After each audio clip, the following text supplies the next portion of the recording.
কথায় আছে, প্রত্যেক পুত্র তার পিতার প্রতিচ্ছবি হয়, আর সমস্ত প্রতিচ্ছবি চায় যেন সে তার অস্তিত্ব প্রাপ্ত করতে পারে। পুত্র চায় সে যেন তার পিতার মতো হয়, বা কখনো কখনো তার থেকেও শ্রেষ্ঠ হয়। সেটা কোনো অনুচিত ব্যাপার নয়। অনুচিত তখন হয় যখন পুত্র নিজের পিতার মতো হবার স্বপ্ন পূরণ করতে গিয়ে বা তার থেকেও শ্রেষ্ঠ হওয়ার স্বপ্ন পূরণে অনুচিত পথের আশ্রয় নেয়। কারণ তারপরে সে তার পিতার গুণগুলি আত্মসাৎ করতে চায় না। সে শুধুই এটা চায় যে সংসারের চোখে যেন আমি শ্রেষ্ঠ প্রমাণিত হই। এটা অনুচিত।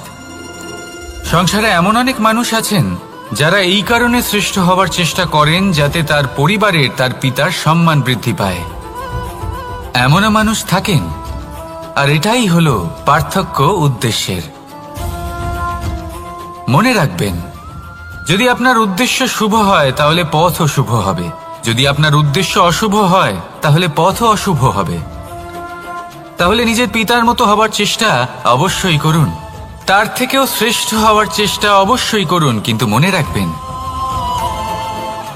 আপনার সংকল্প আর আপনার উদ্দেশ্য এই দুই শুভ হওয়া উচিত। তাহলে আসুন আর আমার সাথে ভালোবেসে বলুন, রাধা রাধা।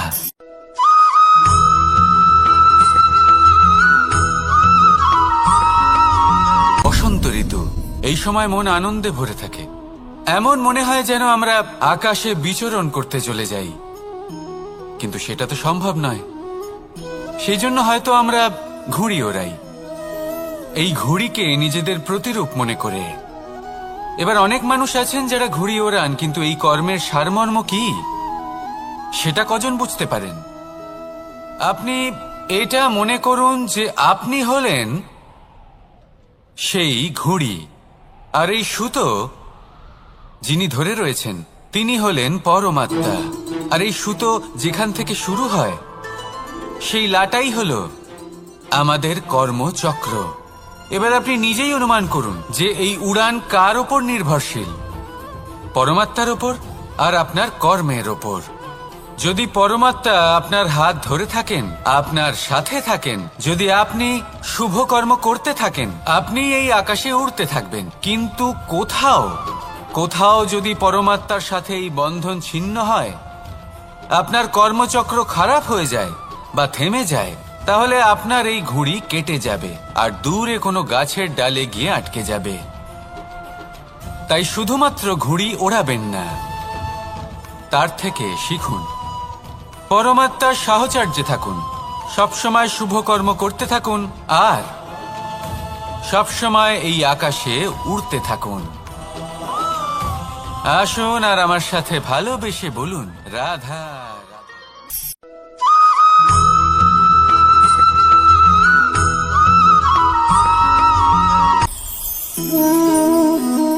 শক্তি এক অত্যন্ত বিচিত্র বস্তু, বা বলতে পারেন অনুভূতি।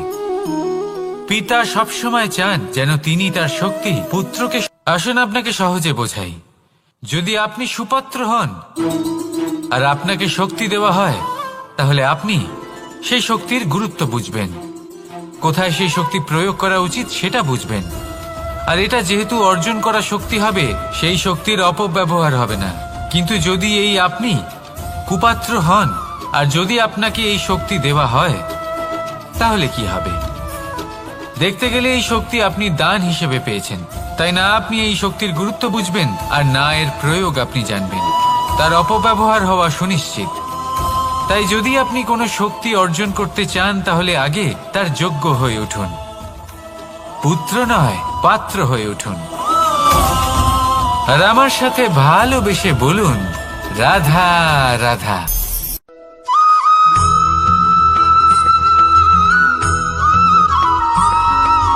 প্রত্যেক মানুষ নিজের জীবনে হীরক তথা হিরে এবং দর্পণ এই দুই দেখেছেন। এই দুই হলো সাদা এবং এরা দুজনেই আলোর প্রতিফলন ঘটায় এবং এরা দুজনেই উজ্জ্বল হয়ে ওঠে। আপনি হয়তো মনে মনে ভাবছেন যে এটা কি ধরনের তুলনা করছি। একটা হীরে তো রত্ন, তার মূল্য দর্পণের থেকে অনেক গুণ বেশি। কিন্তু হীরে থাকাতে দর্পণের মূল্য কিন্তু কোনো অংশে কমে যায় না, তাই না? মানুষ যখন হীরে নিজের হাতে নেয় তখন সবার আগে কি খোঁজে? দর্পণ, যাতে তার মধ্যে দিয়ে দেখে সে বুঝতে পারে যে সেই হীরে আদৌ তার শোভাবর্ধন করছে কিনা, তাকে ভালো দেখাচ্ছে কিনা, প্রসাধনের জন্য সেটা ব্যবহার করা ঠিক হবে কিনা। অর্থাৎ হীরের উপস্থিতিতে দর্পণের গুরুত্ব কম হলো না, দর্পণের কারণে হীরের মূল্য বোঝা গেল। আমাদের জীবনেও ঠিক এরকমই ঘটে। আপনারা যদি সংসারে নিজের আশেপাশে দেখেন, এমন অনেক মানুষ দেখতে পাবেন যারা নিজেদের ক্ষেত্রে মহান স্থানে পৌঁছেছেন, নিপুণ, তাহলে নিজেকে ছোট মনে করবেন না। আসুন আর আমার সাথে ভালোবেসে বলুন, রাধা রাধা।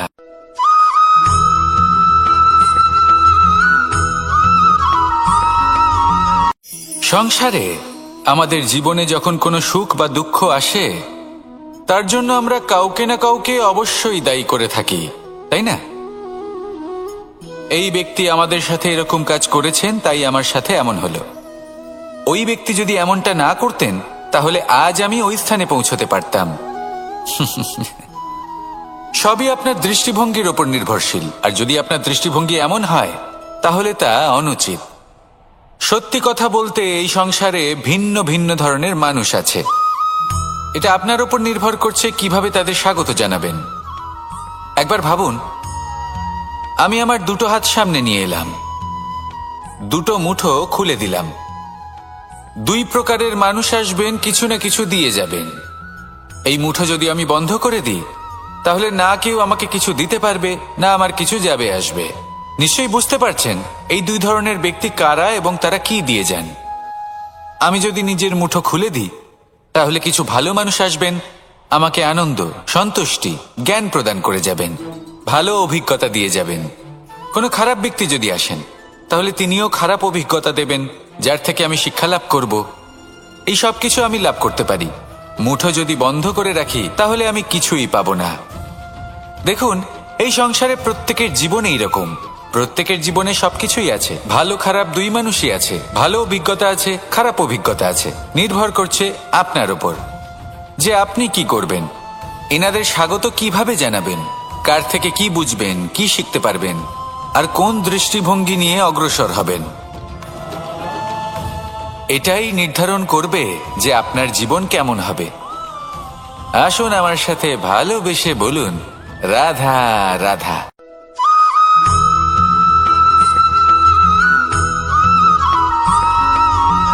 এই দড়িটা দেখুন, ছোট ছোট রেশম দ্বারা তৈরি, এটা সরু সুতো দ্বারা তৈরি হয়েছে এটা, আর এ অত্যন্ত কোমলও বটে। আর আপনি চাইলে এটা সোজাও করে দিতে পারেন, আর চাইলে এটা বেঁকিয়েও দিতে পারেন, আর যদি চান তাহলে এটা গোল গোল করে বেঁধে কোথাও রেখেও দিতে পারেন। এবার এই কোমল দড়ি যদি কোনো নিষ্ঠুর কঠিন পাথরে বারংবার জড়িয়ে দেওয়া হয় তাহলেও তাকেও কাটতে পারে, নিজের ছাপ ছেড়ে যেতে পারে, সেটার আকারও বদলে ফেলতে পারে। এবার এর কারণ কি? এর কারণ হলো অভ্যাস আর নিরন্তর প্রচেষ্টা। যদি আপনিও চেষ্টা করেন আর নিরন্তর কর্ম করে যান তাহলে আপনার প্রারব্ধ পাথরের মতো কঠিনই হোক না কেন, তাতে ভাঙন ধরিয়েও আপনি নিজের লক্ষ্যে অবশ্যই পৌঁছতে পারবেন। একটা গুরুত্বপূর্ণ কথা মনে রাখবেন,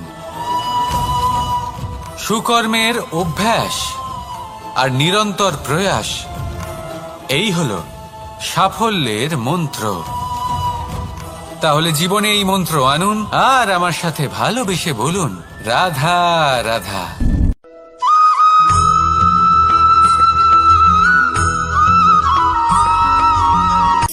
শক্তি, শক্তি অর্জন করা এতটা কঠিন নয় যতটা শক্তি লাভ করার পরে সেই শক্তি সামলানো কঠিন হয়। কারণ যেই মানুষ শক্তি লাভ করে তার মনে গর্ববোধ জন্মায়, জন্মায় অহংকার, জন্মায় জেদ। তাই শক্তি প্রাপ্ত করার সাথে বিনম্র থাকাও অত্যন্ত আবশ্যক। আর এটা আমাদের শেখা উচিত বৃক্ষের থেকে। বৃক্ষ যা আমাদের ফল দেয়, বৃক্ষ যা যত ফল দেয় ততটাই ঝুঁকে যায়। আমরা পাথর মারি ওই বৃক্ষের থেকে ফল প্রাপ্ত করার জন্য। সেই পাথরের মার সহ্য করেও বৃক্ষ আমাদের ফল দেয়। কোনো গর্ববোধ নেই, কোনো অহংকার বোধ নেই, আর সেই জন্য এই বৃক্ষের পুজো করা হয়।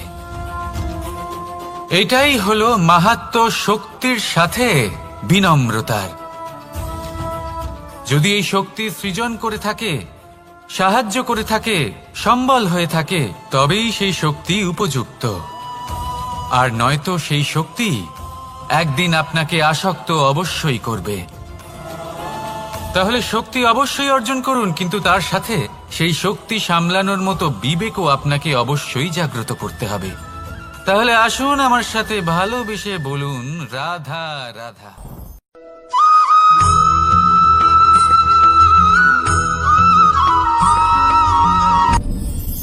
আপনি কি কখনো কোনো জলের ধারা দেখেছেন? তার সামনে যতই মাটি থাকুক না কেন, যতই কাদা থাকুক না কেন, যখন এই জলের ধারা বইতে আরম্ভ করে দেয়, তাহলে নিজের মনের, নিজের ভাবনার, নিজের জীবনের যত অনাবশ্যক তত্ত্ব আছে, অনুপযোগী অংশ রয়েছে, অর্থাৎ অপরিষ্কার অংশ রয়েছে, তা নিজে থেকেই নির্মল হয়ে উঠবে।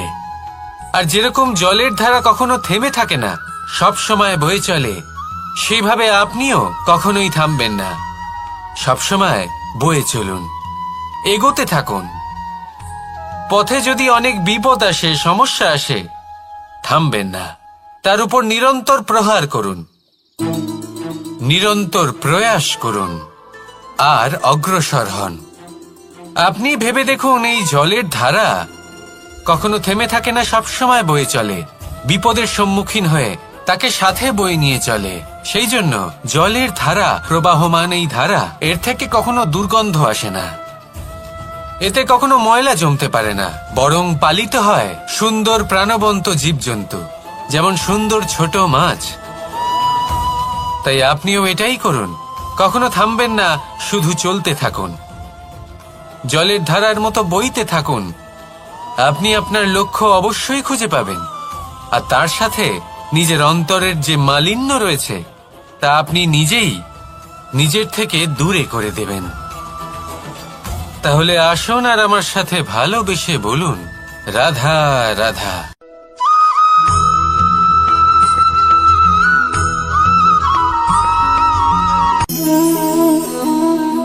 নিয়তি।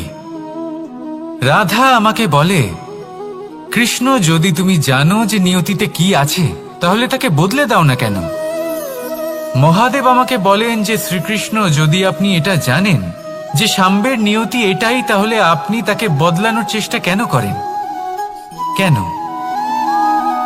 কারণ আমি একজন পিতা, আর পিতার কর্তব্য এটাই, তিনি যেন সম্ভাব্য সব চেষ্টা করেন নিজের সন্তানের মঙ্গলের জন্য। নিয়তি আমি জানি, কিন্তু এটাও আমি জানি যে কর্মের থেকে বড় আর কোনো নিয়তি হতে পারে না। অভিজ্ঞতাও রয়েছে যে কর্মের হাতে নিয়তির এই চক্র বদলে যেতে পারে। তাই জীবনে যদি আপনার কখনো এমন মনে হয় যে এটা তো অসম্ভব, তখনও চেষ্টা করা কখনোই ছাড়বেন না।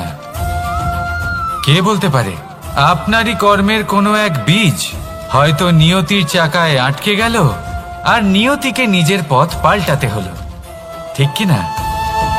সেই জন্য নিয়তিকে ভাগ্য মেনে নিয়ে চুপ করে বসে থাকবেন না।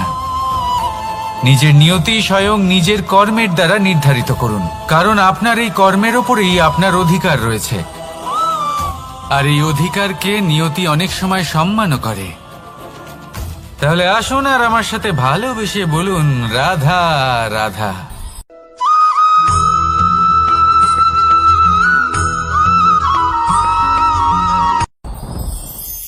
সাথী। সাথী এই শব্দটির ব্যাখ্যা কে কিভাবে করে? মিত্র, সখা, বন্ধু, কিন্তু অর্থ একটাই, তিনি যিনি আপনার সঙ্গী হন, আর তিনি যার সাথী আপনি হন। এবার সব থেকে বড় প্রশ্ন হলো এটাই যে তিনি কে হতে পারেন যাকে আপনি আপনার সাথী বলে মেনে নিতে পারেন। নিজের সখা, নিজের মিত্র, নিজের বন্ধু মেনে নিতে পারেন। আপনার সাথী হলেন তিনি যিনি দুঃখের সময় আপনার পাশে থাকবেন, আপনার হাত ধরে থাকবেন। আপনার সাথী হলেন তিনি যার হাত আপনি নিজের সুখের দিনে ধরে থাকবেন। সেই সাথীরই হাত ধরুন যিনি দুঃখে সবসময় আপনাকে সাহায্য করার জন্য তৎপর হয়ে থাকেন, আপনার পাশে থাকেন, আর যাকে সুখের দিনে আপনি আপনার সাথে রাখতে পারেন।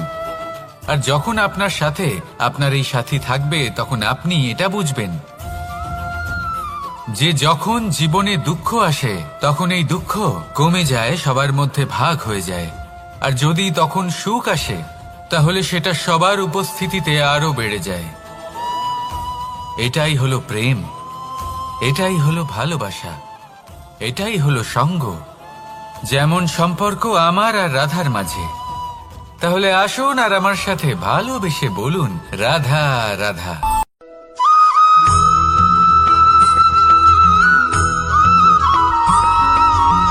পঞ্চতত্ত্বের মধ্যে দ্বিতীয় তত্ত্ব হল ধরণী, ভূমি, যাকে আমরা ধরণী মাতা বলি।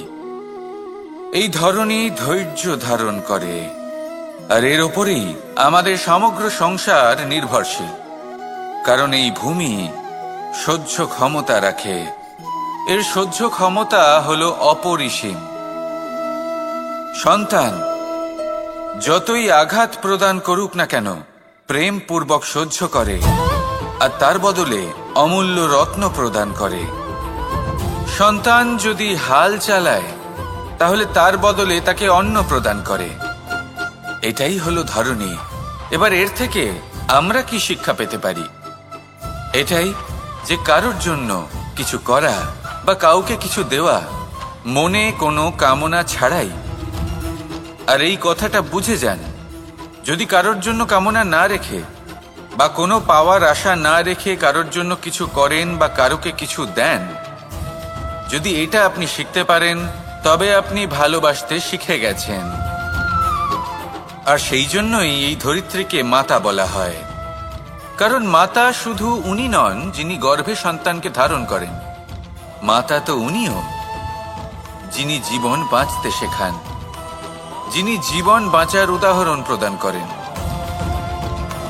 তাহলে ধরণীর থেকে এই নিঃস্বার্থ ভাব শিখুন, নিঃস্বার্থ ভালোবাসা শিখুন, আর এই ভালোবাসার সাথেই বলুন, রাধা রাধা।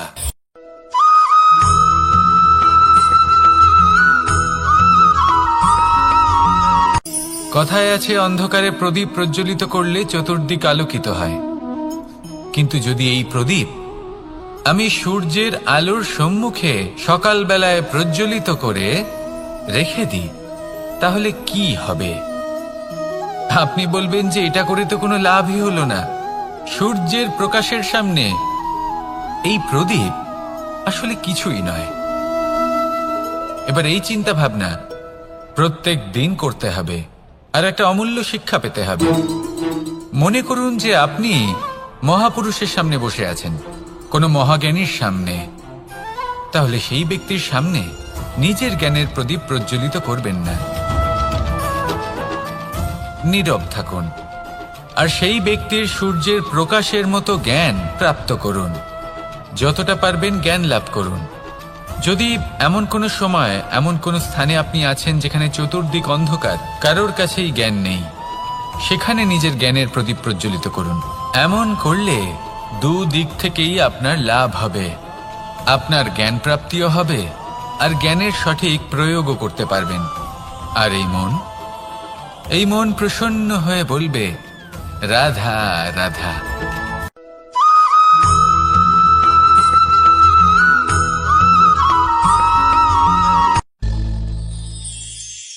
শিশিরের বিন্দু পাতার ওপর পড়ে আর তার গায়ে লেগে থাকে।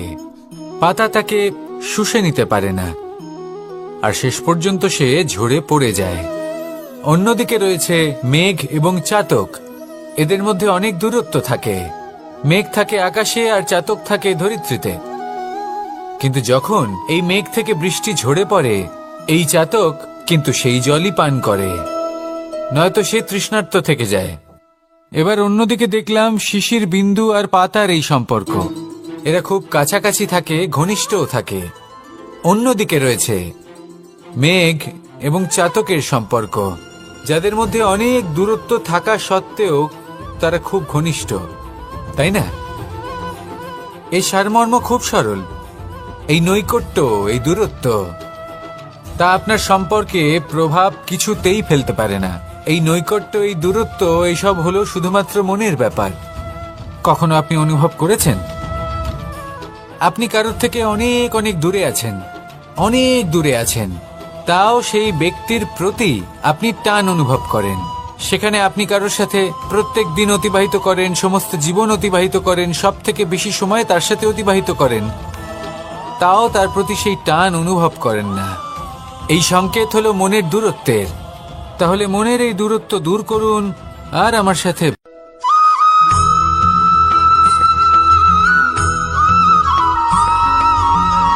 এই সংসারে কোনো বস্তু হোক বা ব্যক্তি হোক, তার একার গুরুত্ব কিন্তু খুব বেশি নয়। একটা উদাহরণ হিসেবে বৃষ্টির ফোঁটাকে ভেবে দেখুন। যদি একটি বৃষ্টির ফোঁটা হয় তাহলে তার খুব বেশি গুরুত্ব থাকে না, কিন্তু যখন সহস্র বৃষ্টির ফোঁটা মেঘের মধ্যে দিয়ে ঝরে পড়ে, তখন সেটা বর্ষার রূপ ধারণ করে। সেই বর্ষা যা এই প্রকৃতিকে শান্ত করে। সেইভাবেই পাথরের ছোট টুকরো, তার খুব বেশি গুরুত্ব থাকে না, কিন্তু যখন অসংখ্য পাথরের টুকরো একত্রিত হয় তখন তা পর্বতের আকার ধারণ করে। সেইভাবেই কিছু মানুষ যখন একত্রিত হন তখন তৈরি হয় পরিবার। কিছু পরিবার যখন একত্রিত হয় তখন তৈরি হয় সমাজ। যখন অনেক সংখ্যক সমাজ একত্রিত হয় তখন তৈরি হয় রাজ্য। এবার এই রাজ্যের সব থেকে গুরুত্বপূর্ণ ব্যক্তি হতে পারেন রাজা, কিন্তু তাও সেই রাজা একা কিছু করতে পারেন না। যুদ্ধ লড়ার সময় তারও নিজের সৈন্যদলকে প্রয়োজন পড়ে।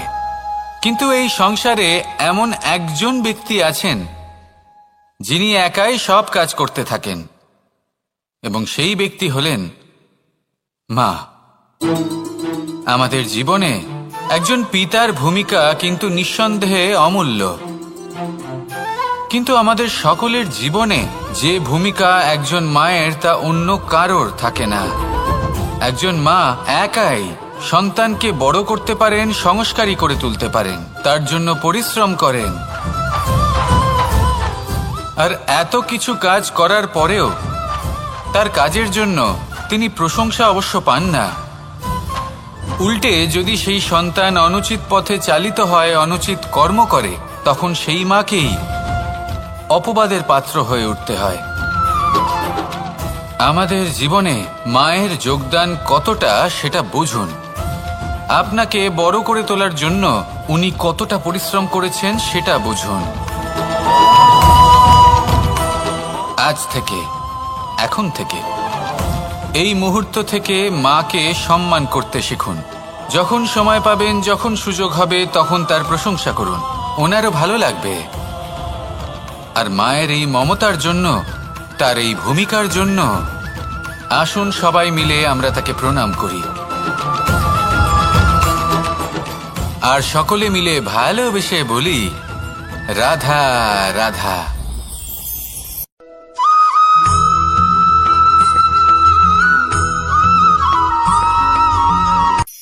এই সংসারে সাফল্য লাভ করার জন্য জ্ঞানের প্রয়োজন হয়, পরিশ্রমের প্রয়োজন হয়, দৃঢ় নিষ্ঠার প্রয়োজন হয়, নিরন্তর চেষ্টা করা প্রয়োজনীয়। কিন্তু আরো কিছু আছে যা অত্যন্ত প্রয়োজনীয় এবং গুরুত্বপূর্ণ। তা হলো ভালো বন্ধু। তাদের থাকা অত্যন্ত প্রয়োজনীয়। যদি ভালো বন্ধু থাকে তাহলে সময় এলে তারা ঢাল হয়ে আপনাকে সুরক্ষা করবেন। সময় এলে অস্ত্রের মতো শত্রুকে সংহারও করবেন। যদি তিনি জ্ঞানী হন, তাদের মধ্যে সদ্গুণ থাকে, তাহলে এই সব গুণ আপনার মধ্যেও প্রবেশ করবে। তাহলে সাফল্যের জন্য ভালো বন্ধু পাওয়া অত্যন্ত প্রয়োজনীয়। কিন্তু শুধু বন্ধু কেন, ভালো শত্রুও থাকা প্রয়োজনীয়। এবার আপনি ভাববেন, এ আমি কি বললাম? যদি আপনার জীবনেও ভালো অর্থাৎ শক্তিশালী শত্রু থাকে, তাহলে আপনিও শক্তিশালী হতে থাকবেন। এই শত্রু আপনাকে প্রেরিত করবে আরো বেশি শক্তিশালী হয়ে ওঠার। কখনো কোনো হরিণকে দেখুন, তীব্র গতিতে দৌড়তে থাকে, কেন তীব্র গতিতে দৌড়য়? এই কারণে নয় যে কোথাও তার জন্য মধুর ঘাস অপেক্ষা করে রয়েছে, না, সে এই কারণে তীব্র গতিতে দৌড়য় কারণ সেটা না করলে তার পেছনে একটি সিংহ আছে যে ওকে নিজের ভোজন করে ফেলবে। তাই জীবনে বিপদ, সংকট এই সবকিছুও হলো অত্যন্ত গুরুত্বপূর্ণ। তার সম্মুখীন হতে শিখুন আর আমার সাথে ভালোবেসে বলুন, রাধা রাধা।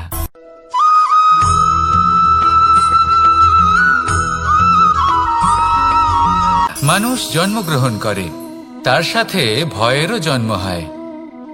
ছোটবেলা থেকেই আমাদের মনে কোনো না কোনো প্রকারের ভয় থেকেই যায়। কেউ এই বিষয়ে ভয় পায় যে তার কোনো বস্তু তার থেকে দূরে চলে যাবে, কেউ এই বিষয়ে ভয় পায় যে আমি নিজেকে হারিয়ে ফেলব, কেউ এই ভেবে ভয় পায় যে আমার প্রিয়জনেরা তারা যেন আমার থেকে দূরে না চলে যায়, কেউ এই ভেবে ভয় পায় যে আমরা যেন পথ না হারিয়ে ফেলি, আদি ইত্যাদি। কিন্তু সত্যি কথা বলতে ভেবে দেখুন, এই ভয় বাস্তবে কি? শুধুই একটা মনস্থিতি, আর কিছুই নয়। যা কিছু আপনি জীবনে পেয়েছেন তা একদিন আপনাকে হারাতে হবে। এই জীবন হলো আপনারই, কিন্তু তাও একদিন সমাপ্ত হবে। তাই ভয় পেয়ে কি লাভ? এই ভয় শুধু আপনাকে জীবন যাপন করা থেকে বাধা দিচ্ছে, আর কিচ্ছু নয়। পথ হারিয়ে ফেললেই বুঝতে পারবেন যে নতুন পথ কিভাবে বানাতে হয়। কিছু মানুষকে জীবন থেকে হারালে তবেই আপনি বুঝবেন যে আপনার আপনজনকে। এই ভয়ের কারণে ভীত হয়ে থাকবেন না। এই তারা নক্ষত্র অন্ধকারের অভাবে গুরুত্ব হারায়। শিবকেও মহাদেব হওয়ার জন্য বিষপান করতে হয়েছিল। প্রত্যেক পরিস্থিতি, প্রত্যেক সাফল্য আপনার পরীক্ষা নেবে, তাতে উত্তীর্ণ হওয়া হলো আপনার কর্ম। যখনই আপনি ভয় পাবেন বা সংকটের সম্মুখীন হবেন, তখন সাহসের সাথে তার সম্মুখীন হন। মনে রাখবেন, যে সম্মুখীন হতে জানে সাফল্য তার সাথে সবসময় থাকে। আসুন আর আমার সাথে ভালোবেসে বলুন, রাধা রাধা।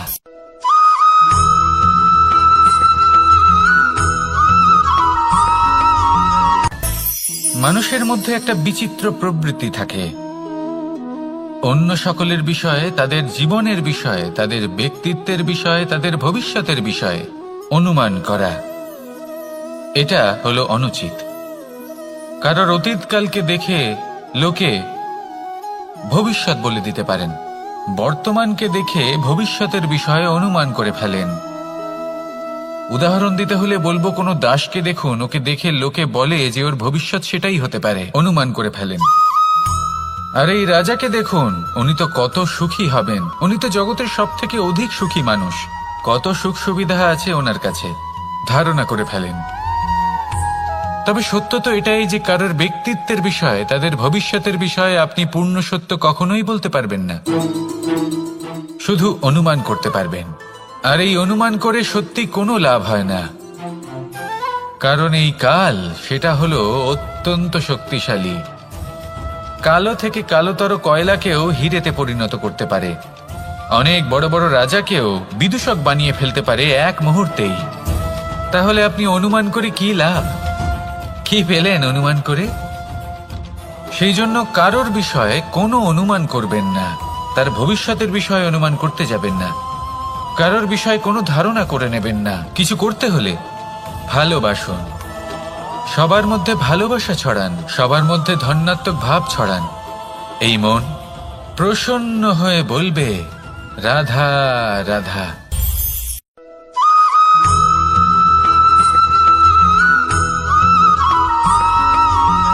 এই সংসারে সব থেকে বেশি কোমল বস্তু হলো রেশম। এই রেশম এতটাই কোমল হয় যে এর পুরো একটা থান শুধুমাত্র একটা হাতে ধরা সম্ভব। কখনো ভেবে দেখেছেন এই রেশম কিভাবে হয়? একটি কীট তার লালার দ্বারা উৎপন্ন হয়। এই কীট সেই রেশমকে পাক দিতে থাকে, পাক দিতেই থাকে, দিতেই থাকে, আর আস্তে আস্তে তার মধ্যেই জড়িয়ে পড়ে। শেষে ওর এই সুন্দর অমূল্য সৃষ্টি রেশমের এই সুতো, তার নির্মাণ কার্য পূর্ণ হয়, কিন্তু তাতেই ও নিজে বন্দী হয়ে যায়। নিজেরই মায়াজালের এই বন্দী গৃহে নিজেই ফেঁসে যায়। এবার এই সুতোকে ব্যবহারযোগ্য করে তোলার জন্য এই কীটগুলিকে এই কবচের সাথেই ফুটন্ত জলে ফেলে দেওয়া হয়।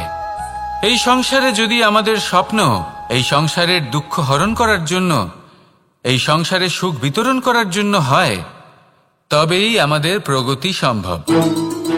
যদি আমাদের এই স্বপ্ন শুধুই আমাদের এবং আমাদের স্বার্থ সিদ্ধির জন্য হয়, তাহলে এই স্বপ্ন আমাদের অন্ধ করে দেবে, আমাদের অন্ধকারের পথে নিয়ে যাবে, আর আমরাও সেই কীটের মতো হয়ে যাব। নিজেদেরই মায়াজালে আমরা নিজেই ফেঁসে যাব, আর শেষে আমরা যদি কিছু লাভ করি তা হবে একাকিত্ব, অন্ধকারময় মৃত্যু। তাই স্বপ্ন অবশ্যই দেখুন, কিন্তু এমনভাবে স্বপ্ন দেখবেন না যে তার এই বন্দিগৃহে আপনি নিজেই ফেঁসে গেলেন।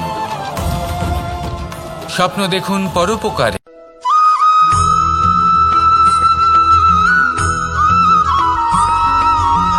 এই সংসারে প্রত্যেক মানুষ এটাই চান যে তিনি যেন ধনবান হন, আর্থিক অবস্থা তার ভালো থাকে, ওনার বাড়িতে লক্ষ্মীর আগমন হয়। কিন্তু সেটা হবে কি করে, সেটাই হলো প্রশ্ন। কেউ বলেন যে যদি পরিশ্রম করো তাহলে ধন অর্জন সম্ভব, কেউ বলেন যে যদি বিদ্যা লাভ হয় তবেই ধন অর্জন সম্ভব, কেউ বলেন যে যদি বলশালী হও তবেই সম্পন্ন থাকবে।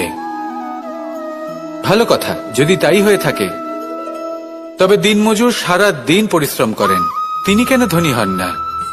অনেকজন বিদ্বান মানুষ আছেন এই সংসারে, তারা কেন ধনবান হন না? অনেক সংখ্যক বলশালী ব্যক্তি আছেন, তাদের কাছে ধন নেই কেন? তাদের কেন ধনের অভাব হয়? আবার এমনও কিছু মানুষ আছেন যারা পরিশ্রম করেন, তারা দিনমজুর, কিন্তু তারা ধন অর্জন করতে পারেন।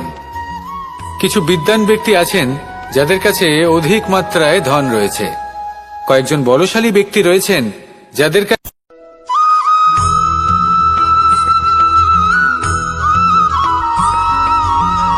পিতা আর পুত্রের সম্পর্ক অত্যন্ত মধুর হয়ে থাকে। পিতা স্বপ্ন দেখেন, তাকে পূর্ণ করার সকল সম্ভাব্য চেষ্টা করেন, কিন্তু তাও অনেক সময় ওনার স্বপ্ন অপূর্ণ থেকে যায়। তখন পিতা ভাবেন যে স্বপ্ন উনি পূর্ণ করতে পারেননি, ওনার সন্তান তা অবশ্যই পূরণ করবে। যে স্থানে উনি কখনো পৌঁছতে পারেননি, সেই স্থানে ওনার পুত্র অবশ্যই পৌঁছবে।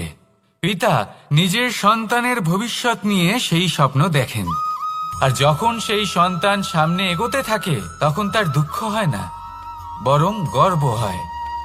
ওনার ভালো লাগে এটা দেখে যে ওনার সন্তান অনেক উন্নতি করছে। কিন্তু যখন সন্তান নিজের অভিভাবকের শক্তি দেখে, তার যশ দেখে হিংসা করতে থাকে, সমস্যা সেইখানেই শুরু হয়। সেই জন্য সকল সন্তানকে এটা মনে রাখতে হবে, দেখুন, পুত্র হবার সুবাদে, এক সন্তান হবার সুবাদে এটা হলো আপনার অধিকার যে আপনি আপনার পিতার থেকে বেশি উন্নতি করবেন। আপনার পিতাও এটাই চান, কিন্তু সুস্থভাবে এটা করুন। একটা রেখা টেনে নিন যাতে আপনি তাতে এগোতে পারেন আর আপনার পিতার তাতে গর্ববোধ হয়, আর সেই বিষয়ে দুঃখ না হয় যে আমার সন্তান আমাকেই ছোট করার চেষ্টা করছে। ইতিহাস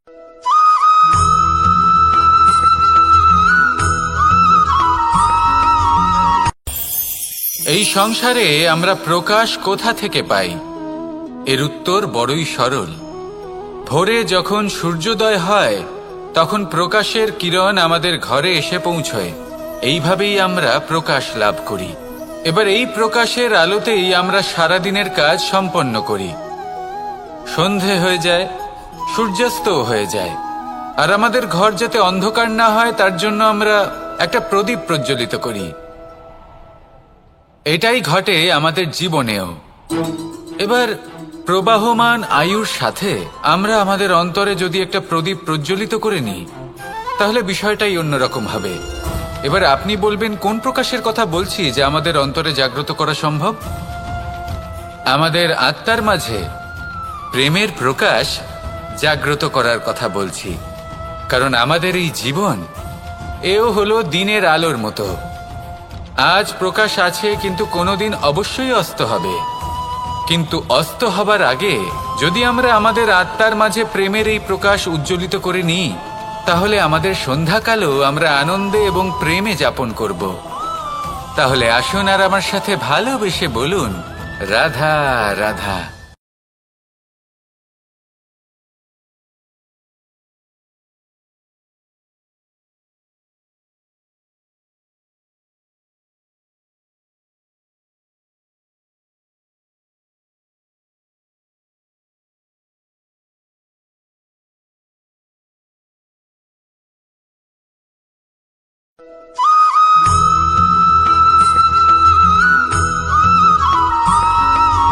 আমাদের শরীর প্রকৃতির সর্বশ্রেষ্ঠ রচনা। যে অঙ্গ প্রত্যঙ্গ আমরা লাভ করেছি প্রত্যেকটির মধ্যে একটি নিজস্ব বার্তা রয়েছে। একটু ভেবে দেখুন, দুটি চোখ দিয়েছে দেখার জন্য, দুটি কান দিয়েছে শোনার জন্য, নাসিকাও আছে দুটি, দুটি হাত দিয়েছে দ্বিগুণ পরিশ্রম করার জন্য। কিন্তু জীব শুধুমাত্র একটি। তার উপরেও তীক্ষ্ণ বলিষ্ঠ দাঁত দিয়েছে তার রক্ষার জন্য। কখনো ভেবে দেখেছেন কেন?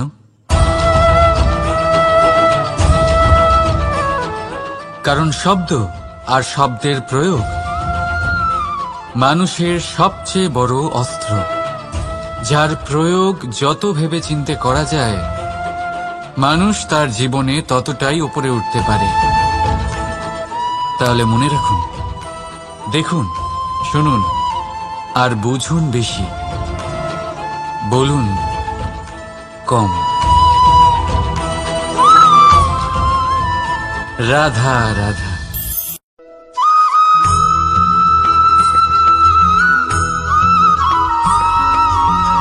যখন আমরা কোনো বনে প্রবেশ করি তখন এই সবুজ ঘাস দেখে, এই কোমল ঘাস দেখে আমাদের মন প্রফুল্ল হয়ে ওঠে। ভিন্ন ভিন্ন প্রজাতির ফুল, ভিন্ন ভিন্ন রঙের ফুল দেখে এই মন আনন্দে ভরে ওঠে। এখানে শিশুরা আনন্দ লাভ করে, বড়রা ভোজন গ্রহণ করেন, কথাবার্তা বলেন, হাঁটাহাঁটি করে বেড়ান। এবার ভেবে দেখুন, যখন এই উপবনের নির্মাণ হয়েছিল সেই সময় যদি এই মাটিকে সঠিকভাবে খনন না করা হতো, যদি তাতে সঠিকভাবে বীজ রোপণ না করা হতো, যদি কোনো সংঘর্ষ না হতো, পরিশ্রম না করা হতো, যদি চলতে চলতে পায়ে কাঁটা না বিঁধে যেত, তাহলে এই সুন্দর বন দেখে আমরা কি এই আনন্দ লাভ করতে পারতাম? কখনোই নয়। ধরুন কোনো নদীর তটে সুন্দর একটি বন আছে, সেই বনের আনন্দ লাভ করতে গেলে আপনাকে সেই নদী পার করতেই হবে। যদি সুখের নদীর কাছে পৌঁছতে চান তাহলে তটে যে কাঁটা রয়েছে সেগুলোর সাথে সংঘর্ষ করতেই হবে। এই সংসারে যদি আপনি সুখ লাভ করতে চান তাহলে সুখ লাভের এই যাত্রা শুরু করতে হবে সংঘর্ষ দ্বারা। তাহলে সংঘর্ষকে স্বাগত জানান, এর পেছনেই সুখ রয়েছে যা আপনার জন্য অপেক্ষা করছে। এবার হাসুন আর আমার সাথে ভালোবেসে বলুন, রাধা।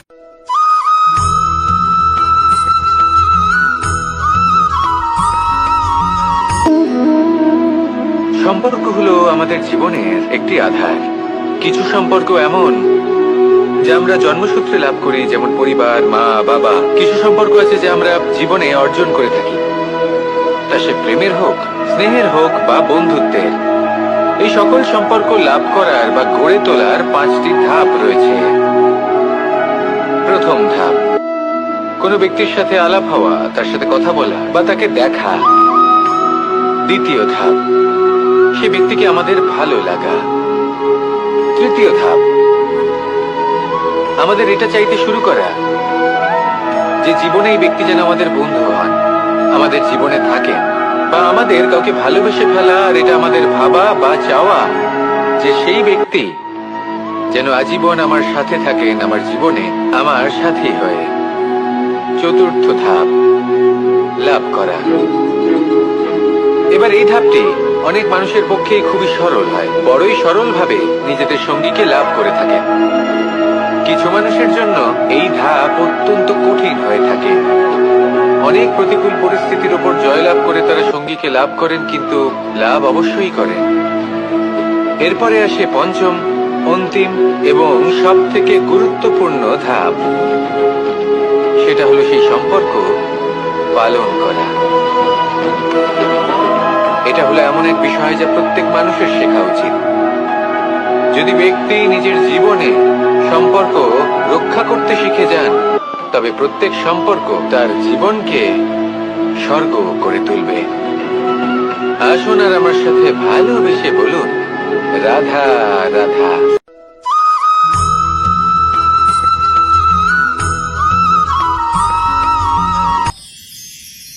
মানুষ তার জীবনে দুই ধরনের পরিস্থিতিকে খুব ভয় পায়। এক, কোনো কারণবশত কারোর সামনে নত হওয়া। দুই, কোনো কারণে নিজের চরিত্র থেকে, নিজের মূল্যবোধ থেকে বিচ্যুত হওয়া। এবার কেন হয় এরকম যে কথায় কথায় কারোর সামনে নত হতে হয়? কেন বারংবার নিজের চরিত্র থেকে চ্যুত হতে হয়? এরকম কেন হয়? এটা তখনই হয় যখন আমাদের শিক্ষা এবং মূল্যবোধের অভাব থাকে। যদি মানুষের মধ্যে প্রকৃত শিক্ষা থাকে, তাহলে এই সংসারে কোনো সময় এবং কারোর সামনেই নত হওয়ার কোনো প্রয়োজন নেই। যদি মানুষের মধ্যে মূল্যবোধ থাকে, তাহলে তাকে নিজের মূল্যবোধ বা চরিত্র থেকে বিচ্যুত হতে হয় না, তা সে যাই হয়ে যাক না কেন। কোনো বালককে যদি জন্ম থেকেই সুশিক্ষার অধিকারী করা হয়, শিক্ষিত করা হয়, মূল্যবোধের অধিকারী করা হয়, তবে সে এই সংসারে এমন কর্ম করবে যাতে সে নিজেকে, নিজের পরিবারকে, সমগ্র সমাজকে গর্বিত করতে পারে। শিক্ষা লাভ করুন, মূল্যবোধ লাভ করুন এবং আমার সাথে ভালোবেসে বলুন, রাধা রাধা।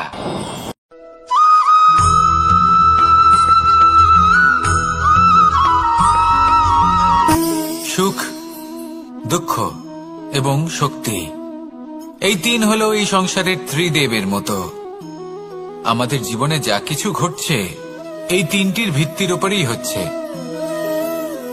আসলে এই সংসারের একটা নিয়ম আছে, যখনই আপনি কিছু লাভ করেন, এই সংসার আপনার পরীক্ষা নেয়।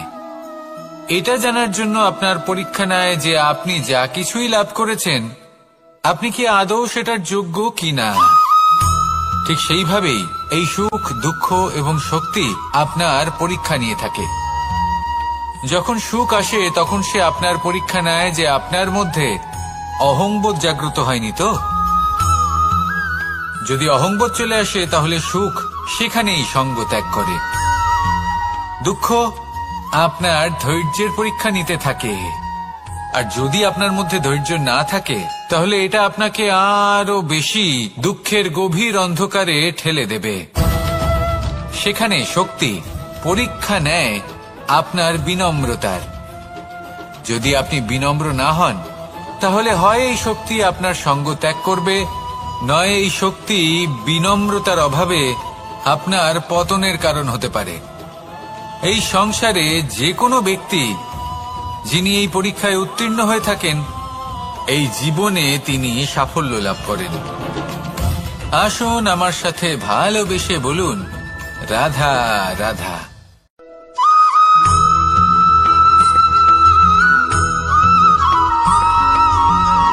জীবন কিসের উপর নির্ভরশীল? ধনের ওপর? বৈভবের অনুভব যদি আপনি করতে চান, তাহলে তা পাবেন শুধু একতার দ্বারা, সংগঠনের দ্বারা। যদি আপনাকে উদাহরণ দিই, নিজের এই হাতটাকে দেখুন। 5টা আঙুল রয়েছে। কোনো একটা বস্তুকে নিজের একটা আঙুল দ্বারা তুলে ধরার চেষ্টা করে দেখুন, বড়ই কষ্ট হবে। তখন আপনি বুঝতে পারবেন, যখন এই 5টি আঙুল একত্রিত হয়, তখন কোনো কাজ কতটা সহজ হতে পারে। এটাই হলো শক্তি, একতার। সব থেকে ভালো উদাহরণ যদি আপনাকে দিই, তাহলে বাঁশি। এই বাঁশি থেকে অত্যন্ত মধুর সুর নির্গত হয়, যা সবার মন প্রসন্ন করে দেয়। এই কথা সত্যি, কিন্তু এই বাঁশি আমি একটা বা দুটো আঙুল দিয়ে বাজাতে পারবো না। আমাকে প্রত্যেকটা আঙুল ব্যবহার করতেই হবে, তবেই এর থেকে মধুর সুর নির্গত হবে, যা সকলকে প্রসন্ন করবে। ঠিক কিনা? ঠিক এইভাবেই যদি আপনি চান যে আপনার জীবনরূপী বাঁশি থেকেও মধুর সুর নির্গত হোক বা সবার মনকে প্রসন্ন করে তুলুক, তাহলে আপনাকেও জীবনে একতা নিয়ে আসতেই হবে। আপনি একাও কর্ম করতে পারেন, পথ চলতেও পারেন, সামনেও এগোতে পারেন, সাফল্যও লাভ করতে পারেন। কিন্তু যখন সকলে একসাথে এগোবেন, সেই পথে চলবেন, সেই কর্মই করবেন, তখন লক্ষ্যে অবশ্যই পৌঁছবেন, সাফল্য অবশ্যই লাভ করবেন। কিন্তু সেই সাফল্য এবং তার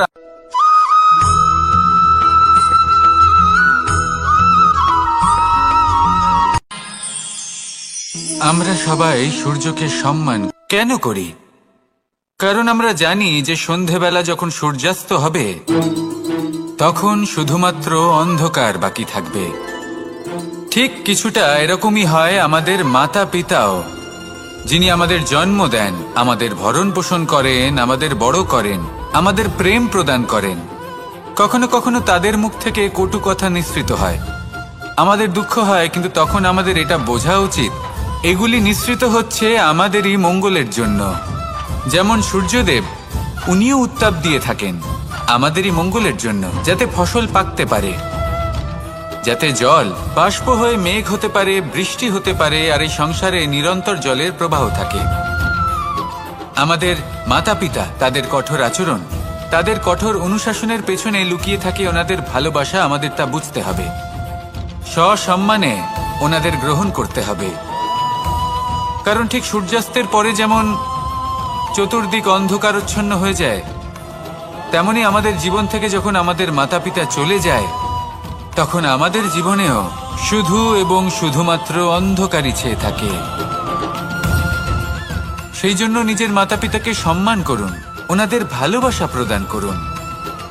এই মন আর এই জীবন প্রসন্ন হয়ে বলবে, রাধা রাধা।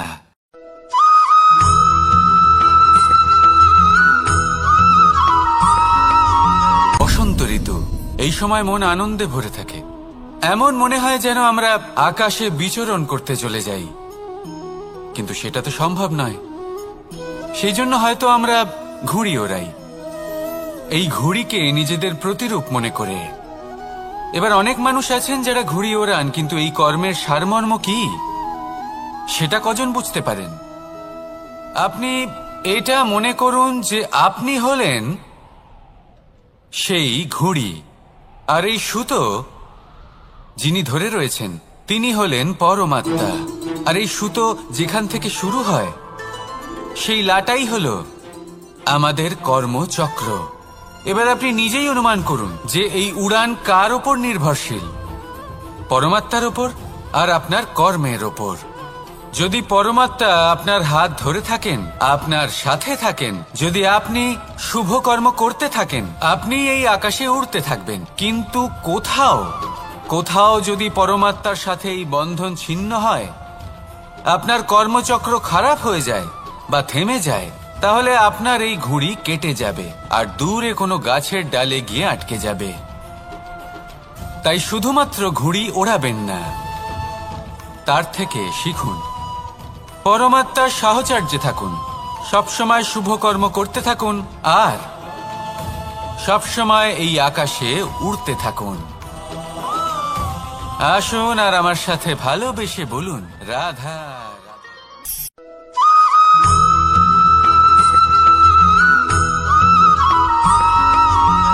এবার অনেক সময় মানুষের মনে এরকম প্রশ্ন আসে যে এই সংসারে সব থেকে বড় বিপদ কি? কেউ বলে ধর্ম সংকট, আবার কেউ বলে প্রাণের উপর আসা সংকট। প্রত্যেক মানুষের জীবনে বিভিন্ন সংকট আসে, আর এই সমস্ত সংকট অত্যন্ত বিচিত্র হতে পারে।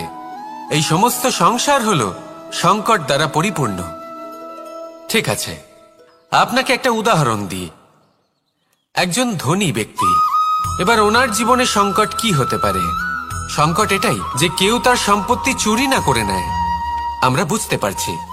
এবার একজন চোর, তার জীবনে সংকট কি হতে পারে? যে চুরি করার সময় সে যদি তার একটা কাশি চাপতে না পারে, তাহলে সে ধরা পড়ে যেতে পারে, ঠিক কিনা? আবার অনেক সময় এমনও হয় যে যার জন্য আমি সংকট, সেও আমার কাছে সংকট। যেমন এই পরিস্থিতিতে দেখুন, সংকট হলো সংকট, এ তো জীবনে থাকবে, কিন্তু এর সম্মুখীন কিভাবে হওয়া যায়? খুব সরল। সব এটার ওপর নির্ভর করে, মনের ওপর। এই মনকে নিয়ন্ত্রণ করলে সব ঠিক থাকবে। এবার যদি ধনী ব্যক্তি মনকে নিয়ন্ত্রণ করে ফেলেন, নিজের অর্থের ব্যবহার শুভ কাজের জন্য, সমাজের সেবার জন্য বিকাশ করতে করেন, ওই অর্থকে একত্রিত করে না রাখেন, তাহলে চুরির সমস্যা, এই সংকট সেখানেই কেটে যাবে। এবার যদি কথা বলি সেই চোরের, তাহলে চোর যদি নিজের মনকে সংযত করে নেয়, যদি নিজের কর্মকে নিয়ন্ত্রণ করতে পারে, তাহলে এমন কোনো স্বর নেই, এমন কোনো স্বর নেই যা ওকে ধরা পড়তে বাধ্য করবে। সেই জন্য জীবনে সংকট যতই আসুক, যত বড়ই সংকট আসুক না কেন, কবচ হলো একটাই, আর এই কবচের নাম হলো আত্মনিয়ন্ত্রণ। নিজের মনকে নিয়ন্ত্রণে রাখতে শিখুন। এটা নিজের জীবনে প্রয়োগ করে তো দেখুন। যদি আপনি করতে পারেন, তবে আপনি দেখবেন যে সংকট তো জীবনে আসা যাওয়া করে, কিন্তু সেই সংকটগুলির সম্মুখীন আপনি এইভাবে করতে পারবেন। তাহলে সেটাই করুন, আর আমার সাথে ভালোবেসে বলুন, রাধা রাধা।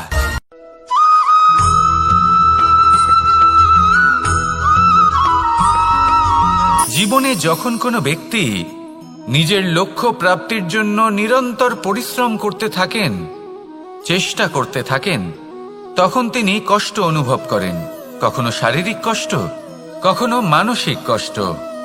এবার উনি এটা ভাবতে থাকেন যে আমি কি উচিত করছি নাকি অনুচিত করছি, কারণ অন্যদিকে এমন একজন ব্যক্তিও আছেন যিনি একদমই পরিশ্রম, চেষ্টা করছেন না।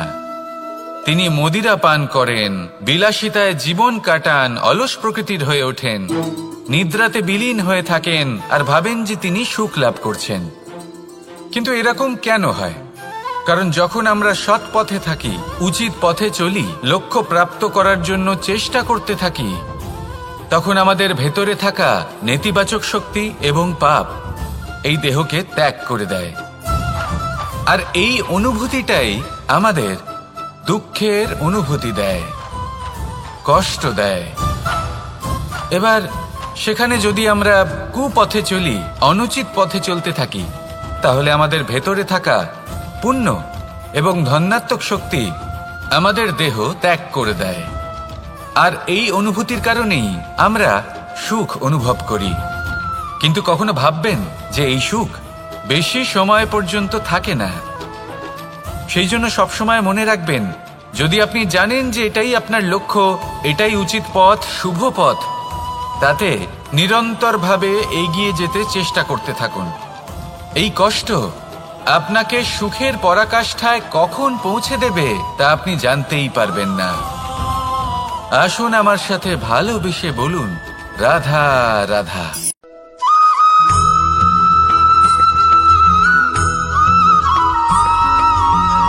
মানুষের মানসিকতা এমন হয় যে সে যতটা করে আশা করে যে তার থেকে অনেক বেশি তার বদলে সে পাবে। দেখুন, সবকিছুই আপনার ভাবনা চিন্তার উপর নির্ভর করছে। আপনি যদি ফলের বিষয়ে ভেবে কর্ম করতে থাকেন, তাহলে সেটা অনুচিত। জীবনের আসল আনন্দ হলো নিজের কর্ম করতে থাকা, ফলের চিন্তা করা উচিত নয়। যদি আপনি এরকম ভাবেন যে আমি এতটা করছি, আমার এতটা পাওয়া উচিত, সেই ভাবনা অনুচিত। যদি আপনি সেবার মানসিকতা নিয়ে কর্ম করতে থাকেন, কর্মচক্রে প্রবাহিত হন, যদি আপনি এমন ভাবনা রাখেন যে আমি এতটা পাচ্ছি, তাই এর থেকে অনেক বেশি আমি কর্ম করব, তাহলে নিশ্চিত রূপে আপনি যতটা করছেন তার থেকে অনেক বেশি আপনি পাবেন, আপনার আশার থেকে অনেক বেশি আপনি পাবেন। শুধু জীবনে অনেক বেশি কাজ করতে থাকুন, ফলের চিন্তা করবেন না। আর মনে রাখবেন, এই ভাবনাই সব থেকে বড় বীজ। কর্মের উপর বিশ্বাস রাখুন, জীবনে যা যা আপনি চান সবই সুখময় হবে। আসুন আর আমার সাথে ভালোবেসে বলুন, রাধা রাধা।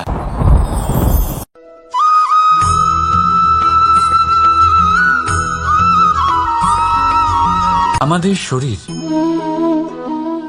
প্রকৃতির সর্বশ্রেষ্ঠ রচনা। যে অঙ্গ প্রত্যঙ্গ আমরা লাভ করেছি প্রত্যেকটির মধ্যে একটি নিজস্ব বার্তা রয়েছে। একটু ভেবে দেখুন, দুটি চোখ দিয়েছে দেখার জন্য, দুটি কান দিয়েছে শোনার জন্য, নাসিকাও আছে দুটি, দুটি হাত দিয়েছে দ্বিগুণ পরিশ্রম করার জন্য, কিন্তু জিভ শুধুমাত্র একটি। তার উপরেও তীক্ষ্ণ বলিষ্ঠ দাঁত দিয়েছে তার রক্ষার জন্য। কখনো ভেবে দেখেছেন কেন?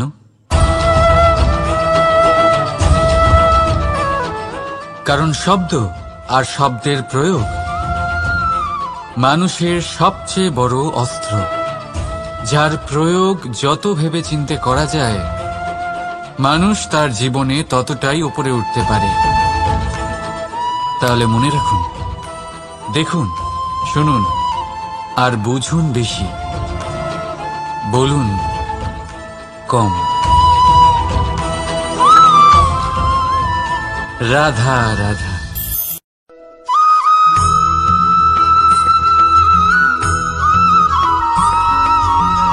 এই সংসারে কোনো বস্তু হোক বা ব্যক্তি হোক, তার একার গুরুত্ব কিন্তু খুব বেশি নয়। একটা উদাহরণ হিসেবে বৃষ্টির ফোঁটাকে ভেবে দেখুন। যদি একটি বৃষ্টির ফোঁটা হয় তাহলে তার খুব বেশি গুরুত্ব থাকে না, কিন্তু যখন সহস্র বৃষ্টির ফোঁটা মেঘের মধ্যে দিয়ে ঝরে পড়ে তখন সেটা বর্ষার রূপ ধারণ করে। সেই বর্ষা যা এই প্রকৃতিকে শান্ত করে। সেইভাবেই পাথরের ছোট টুকরো, তার খুব বেশি গুরুত্ব থাকে না, কিন্তু যখন অসংখ্য পাথরের টুকরো একত্রিত হয় তখন তা পর্বতের আকার ধারণ করে। সেইভাবেই কিছু মানুষ যখন একত্রিত হন তখন তৈরি হয় পরিবার, কিছু পরিবার যখন একত্রিত হয় তখন তৈরি হয় সমাজ, যখন অনেক সংখ্যক সমাজ একত্রিত হয় তখন তৈরি হয় রাজ্য। এবার এই রাজ্যের সবথেকে গুরুত্বপূর্ণ ব্যক্তি হতে পারেন রাজা, কিন্তু তাও সেই রাজা একা কিছু করতে পারেন না। যুদ্ধ লড়ার সময় তারও নিজের সৈন্যদলকে প্রয়োজন পড়ে। কিন্তু এই সংসারে এমন একজন ব্যক্তি আছেন যিনি একাই সব কাজ করতে থাকেন, এবং সেই ব্যক্তি হলেন মা। আমাদের জীবনে একজন পিতার ভূমিকা কিন্তু নিঃসন্দেহে অমূল্য, কিন্তু আমাদের সকলের জীবনে যে ভূমিকা একজন মায়ের তা অন্য কারোর থাকে না। একজন মা একাই সন্তানকে বড় করতে পারেন, সংস্কারী করে তুলতে পারেন, তার জন্য পরিশ্রম করেন। আর এত কিছু কাজ করার পরেও তার কাজের জন্য তিনি প্রশংসা অবশ্য পান না। উল্টে যদি সেই সন্তান অনুচিত পথে চালিত হয়, অনুচিত কর্ম করে, তখন সেই মাকেই অপবাদের পাত্র হয়ে উঠতে হয়। আমাদের জীবনে মায়ের যোগদান কতটা সেটা বুঝুন। আপনাকে বড় করে তোলার জন্য উনি কতটা পরিশ্রম করেছেন সেটা বুঝুন। আজ থেকে, এখন থেকে, এই মুহূর্ত থেকে মাকে সম্মান করতে শিখুন। যখন সময় পাবেন, যখন সুযোগ হবে, তখন তার প্রশংসা করুন, ওনারও ভালো লাগবে। আর মায়ের এই মমতার জন্য, তার এই ভূমিকার জন্য আসুন সবাই মিলে আমরা তাকে প্রণাম করি, আর সকলে মিলে ভালোবেসে বলি রাধা রাধা।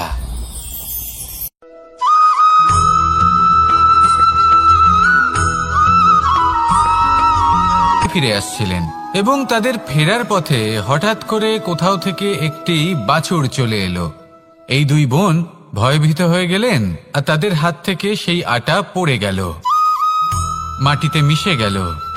এবার এই পুরো ঘটনাক্রমে যদি কারোর বিন্দুমাত্র লাভ হয়ে থাকে, বিন্দুমাত্র আনন্দ পেয়ে থাকে, তাহলে সে কে? সেই ছোট বোন, যিনি মাঝে মাঝেই গমের দানা তুলছিলেন এবং খাচ্ছিলেন। কিছুটা হলেও উনি আনন্দ লাভ করেছিলেন। এবার এরকমই হলো আমাদের জীবনে ভক্তি এবং ভালোবাসা সংক্রান্ত বিষয়। মানুষ নিজের জীবনের দৈনিক কাজে এতটাই ব্যস্ত হয়ে পড়েন, প্রত্যেকদিন শুধু কাজ কাজ কাজ কাজ করতে থাকেন, আর তাতে ভক্তি এবং ভালোবাসার জন্য সময় বার করতেই পারেন না। দেখুন, জীবনে ভক্তি আর প্রেমের এই যে ছোট ছোট মুহূর্ত আছে, এগুলো যদি আপনি যাপন করতে পারেন তাহলে তাতেই আপনি তৃপ্তি লাভ করবেন। বাকি সবই আপনার ব্যর্থ বলেই মনে হবে। জীবনে যখনই আপনি কোনো কাজ করবেন, ঈশ্বরের প্রতি সমর্পিত হয়ে সেই কাজ করুন। আর যখনই সময় পাবেন, তাহলে সেই সময় নিজের আপনজনদের দিন। যাদের আপনি ভালোবাসেন তাদের প্রতি যত্নবান হন, তাদের শুভাকাঙ্ক্ষী হন। এই প্রেম আর ভক্তির ছোট ছোট মুহূর্তগুলো আপনার জীবনকে চরিতার্থ করে তুলবে। আসুন আমার সাথে ভালোবেসে বলুন, রাধা রাধা।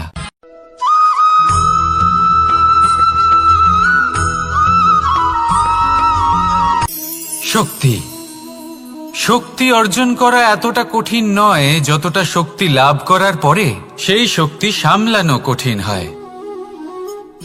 কারণ যেই মানুষ শক্তি লাভ করে তার মনে গর্ববোধ জন্মায়, জন্মায় অহংকার, জন্মায় জেদ।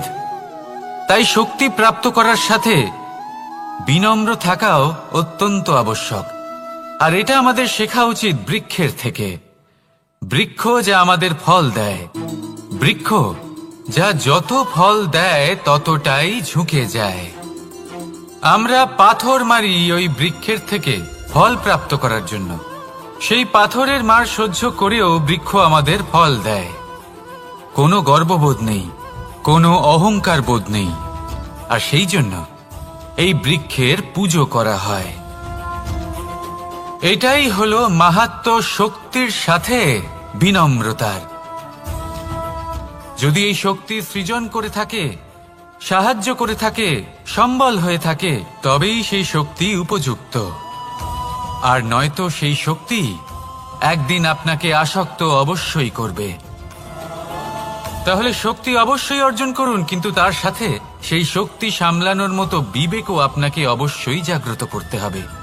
তাহলে আসুন আমার সাথে ভালোবেসে বলুন, রাধা রাধা।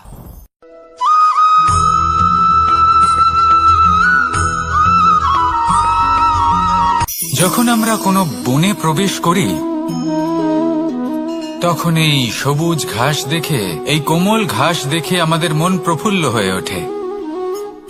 ভিন্ন ভিন্ন প্রজাতির ফুল, ভিন্ন ভিন্ন রঙের ফুল দেখে এই মন আনন্দে ভরে ওঠে।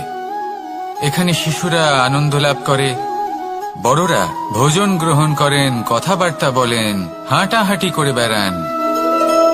এবার ভেবে দেখুন, যখন এই উপবনের নির্মাণ হয়েছিল সেই সময় যদি এই মাটিকে সঠিকভাবে খনন না করা হতো, যদি তাতে সঠিকভাবে বীজ রোপণ না করা হতো, যদি কোনো সংঘর্ষ না হতো, পরিশ্রম না করা হতো, যদি চলতে চলতে পায়ে কাঁটা না বিঁধে যেত, তাহলে এই সুন্দর বন দেখে আমরা কি এই আনন্দ লাভ করতে পারতাম? কখনোই নয়। ধরুন কোনো নদীর তটে সুন্দর একটি বন আছে, সেই বনের আনন্দ লাভ করতে গেলে আপনাকে সেই নদী পার করতেই হবে। যদি সুখের নদীর কাছে পৌঁছতে চান, তাহলে তটে যে কাঁটা রয়েছে সেগুলোর সাথে সংঘর্ষ করতেই হবে। এই সংসারে যদি আপনি সুখ লাভ করতে চান, তাহলে সুখ লাভের এই যাত্রা শুরু করতে হবে সংঘর্ষ দ্বারা। তাহলে সংঘর্ষকে স্বাগত জানান, এর পেছনেই সুখ রয়েছে যা আপনার জন্য অপেক্ষা করছে। এবার হাসুন আর আমার সাথে ভালোবেসে বলুন, রাধা।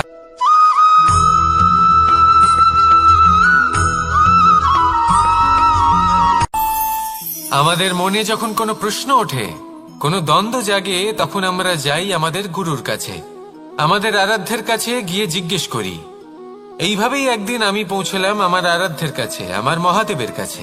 আর ওনাকে প্রশ্ন করলাম যে, মহাদেব, জীবনে আনন্দ পাওয়ার, উৎসব পালনের, প্রেম ভাগ করে নেবার, জীবনকে উপভোগ করে নেওয়ার সর্বশ্রেষ্ঠ সময় কোনটা? মহাদেব হাসলেন আর উনি বললেন, জীবনে উৎসব পালনের সবথেকে শ্রেষ্ঠ দিন হল মৃত্যুর ঠিক আগের দিনটা। প্রেম ভাগ করে নেওয়ার সবথেকে শ্রেষ্ঠ মুহূর্ত হল মৃত্যুর ঠিক আগের মুহূর্ত। জীবনকে উপভোগ করে নেওয়ার সর্বশ্রেষ্ঠ প্রহর হল মৃত্যুর এক প্রহর পূর্বে। তখন আমি চমকে গেলাম। আমি বললাম, কিন্তু মহাদেব, মৃত্যু তো অনিশ্চিত, আমরা জানিও না কবে আমাদের মৃত্যু হবে। মহাদেব আবার হাসলেন। উনি বললেন যে যদি আমরা এভাবে জীবন কাটাই যে আমরা জীবনের প্রত্যেক দিন, প্রত্যেক মুহূর্ত, প্রত্যেক প্রহর শেষ বলে মনে করি, তাহলে আমাদের সমস্ত জীবন আনন্দের সাথেই অতিবাহিত হবে। কি বলেন?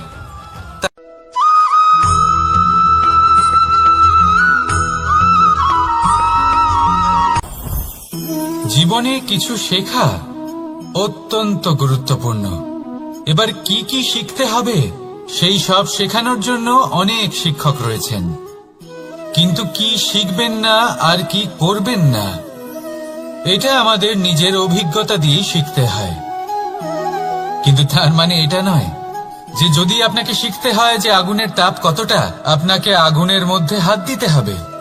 না, অন্য কারোর অভিজ্ঞতা দ্বারাও শিখতে পারেন। প্রশ্ন শুধুমাত্র একটাই যে আপনি কি শিখতে চান নাকি চান না। যদি আপনি এটাই ভাবেন যে আমি শুধুই নিজের অভিজ্ঞতা দ্বারাই শিখতে চাই, তাহলে জীবনকাল ছোট মনে হবে, অনেক কিছুই শিখতে পারবেন না। তাই নিজের সাথে সাথে বড়দের অভিজ্ঞতার দ্বারাও শেখা শুরু করে দিন। এই সংসারের অভিজ্ঞতা দ্বারা শিখতে শুরু করে দিন।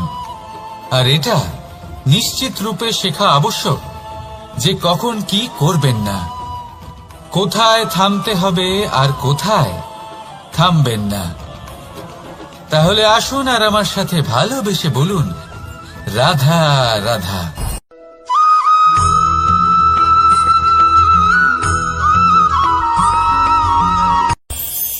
এই সংসারে আমরা প্রকাশ কোথা থেকে পাই? এর উত্তর বড়ই সরল। ভোরে যখন সূর্যোদয় হয় তখন প্রকাশের কিরণ আমাদের ঘরে এসে পৌঁছয়। এইভাবেই আমরা প্রকাশ লাভ করি। এবার এই প্রকাশের আলোতেই আমরা সারাদিনের কাজ সম্পন্ন করি। সন্ধে হয়ে যায়, সূর্যাস্তও হয়ে যায়। আর আমাদের ঘর যাতে অন্ধকার না হয় তার জন্য আমরা একটা প্রদীপ প্রজ্বলিত করি। এটাই ঘটে আমাদের জীবনেও। এবার প্রবাহমান আয়ুর সাথে আমরা আমাদের অন্তরে যদি একটা প্রদীপ প্রজ্বলিত করে নিই, তাহলে বিষয়টাই অন্যরকম হবে। এবার আপনি বলবেন কোন প্রকাশের কথা বলছি যা আমাদের অন্তরে জাগ্রত করা সম্ভব? আমাদের আত্মার মাঝে প্রেমের প্রকাশ জাগ্রত করার কথা বলছি। কারণ আমাদের এই জীবন এও হলো দিনের আলোর মতো। আজ প্রকাশ আছে, কিন্তু কোনোদিন অবশ্যই অস্ত হবে। কিন্তু অস্ত হবার আগে যদি আমরা আমাদের আত্মার মাঝে প্রেমের এই প্রকাশ উজ্জ্বলিত করে নিই, তাহলে আমাদের সন্ধ্যাকালও আমরা আনন্দে এবং প্রেমে যাপন করব। তাহলে আসুন আর আমার সাথে ভালোবেসে বলুন, রাধা রাধা।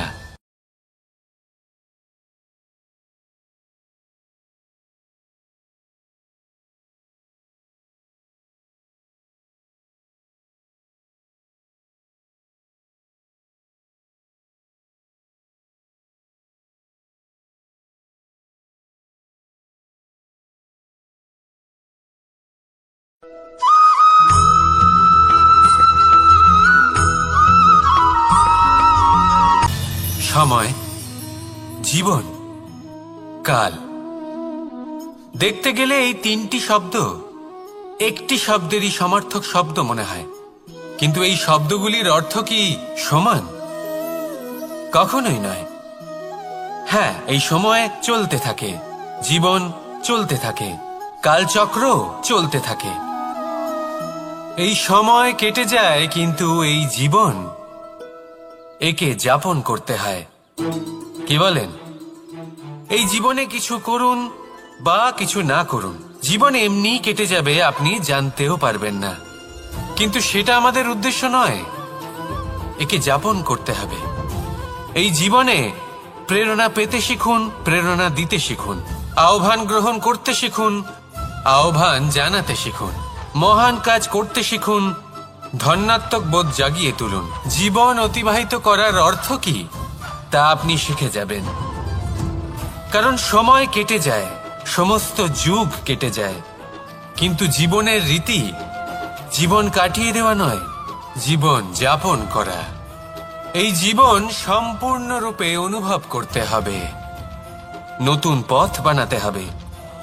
এবারে যদি এই জীবন বাঁচার সময় একবার ভেবে দেখুন, যদি মনে প্রেম থাকে, সদ্ভাবনা থাকে, তাহলে কি হবে? এই জীবনকে বাঁচার অনুভূতিটাই অন্যরকম হয়ে যাবে। একটা আনন্দময় অনুভূতি লাভ করবেন। তাহলে এটাই করুন আর আমার সাথে ভালোবেসে বলুন, রাধা রাধা।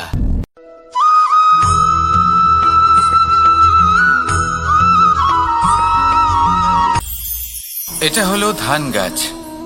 এর থেকে যে চাল উৎপন্ন হয় তা মানুষ গ্রহণ করেন। আর এটা কি? এ হলো জংলি ঘাস। একবার ভেবে দেখুন, যদি এই জংলি ঘাস ধান গাছের আশেপাশে থাকে তাহলে কি হবে? ধান উৎপন্ন হতে পারবে? তা উৎকৃষ্ট হতে পারবে? আমরা কি তা গ্রহণ করতে পারবো? কখনোই নয়। এই জংলি ঘাস ধানকে নষ্ট করে দেবে, কিন্তু নিজে জীবিত থাকবে। এটাই হলো আজকের শিক্ষা। এই সংসারে যদি আপনি নীতির পথে চলতে চান, উচিত কর্ম করতে চান, সংসারকে সেবা করতে চান, তাহলে জংলি ঘাসের মতো ব্যক্তিদের থেকে সবসময় দূরে থাকতে হবে। সেই ব্যক্তি যারা দুর্নীতি এবং মিথ্যা দ্বারা পরিপূর্ণ, যাদের ব্যবহার অশুভ, যাদের অনেক অশুভ গুণ রয়েছে, তারা সঠিক নয়। সেই সকল ব্যক্তি যাদের চরিত্র অত্যন্ত দুষ্ট হয়, তারা হয় শুভ চরিত্রের ব্যক্তিকে একদম নষ্ট করে দেয়, নয় নিজের মতো বানিয়ে তোলে। তাই যদি আপনি নীতির পথে চলতে চান, এই সংসারের জন্য শুভ কর্ম করতে চান, তাহলে সেই সঙ্গ লাভ করুন যে সঙ্গ জ্ঞানে পরিপূর্ণ, যাদের মধ্যে অনেক গুণ আছে, যাদের থেকে প্রতিদিন কিছু শিখতে পারবেন। এমন ব্যক্তির সাথে জীবন অতিবাহিত করুন। দুরাচারীদের থেকে দূরে থাকুন। তবেই এই মন প্রসন্ন হয়ে বলবে, রাধা রাধা।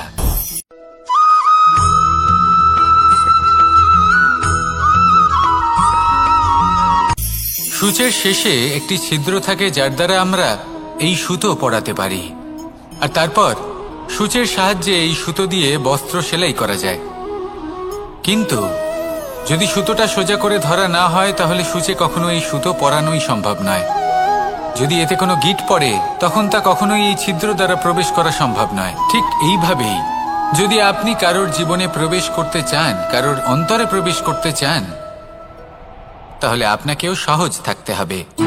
এতে কোনো গিঁট থাকলে চলবে না, অর্থাৎ মনে যাতে কোনো মালিন্য না থাকে, যেন কোনো কুচিন্তা না থাকে। যদি এসব থাকে, তাহলে আপনি কখনো কারোর জীবনে প্রবেশ করতে পারবেন না। আর যদি কোনোভাবে আপনি প্রবেশ করেও যান, তাহলে তার মনে ঘর করতে পারবেন না। নিজেকে এই সুতোর মতন করে তুলুন, সহজ। মনে যেন কোনো কুচিন্তা না থাকে, সবার প্রতি যেন সদ্ভাবনা থাকে, শুভ চিন্তা থাকে। এমনটা করতে থাকুন। এমন একটা দিন আসবে যেদিন এই সমস্ত সংসারের ব্যক্তির মনে আপনি বাস করবেন।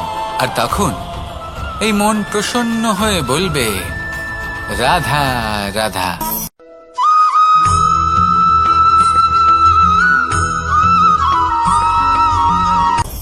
আপনি কখনো পর্বতের শিখরে উঠেছেন? আপনি দেখতে পাবেন পর্বতের পদতলে প্রচুর সুন্দর ফুল রয়েছে, সবুজ বনানী রয়েছে। যত আপনি ওপরে উঠতে থাকবেন, তত ফুল কমতে থাকবে, সবুজ বনানী কমতে থাকবে। আরো কিছুটা ওপরে উঠলে কাঁটা জাতীয় গাছ দেখতে পাবেন, শুকনো গাছ দেখতে পাবেন। আরো যদি ওপরে ওঠেন, তাহলে পাষাণ দেখতে পাবেন। আরো ওপরে উঠলে হিমখণ্ড দেখতে পাবেন। এই যে পর্বত, তা মনুষ্য জীবনের সবথেকে উত্তম উদাহরণ। মানুষ যখন সাফল্যের শিখরে পৌঁছতে চান, মহানুভবতার শিখরে পৌঁছতে চান, পথে যত আস্তে আস্তে উপরে উঠতে থাকেন, ততই ভৌতিক বস্তু তার থেকে বিচ্ছিন্ন হতে থাকে।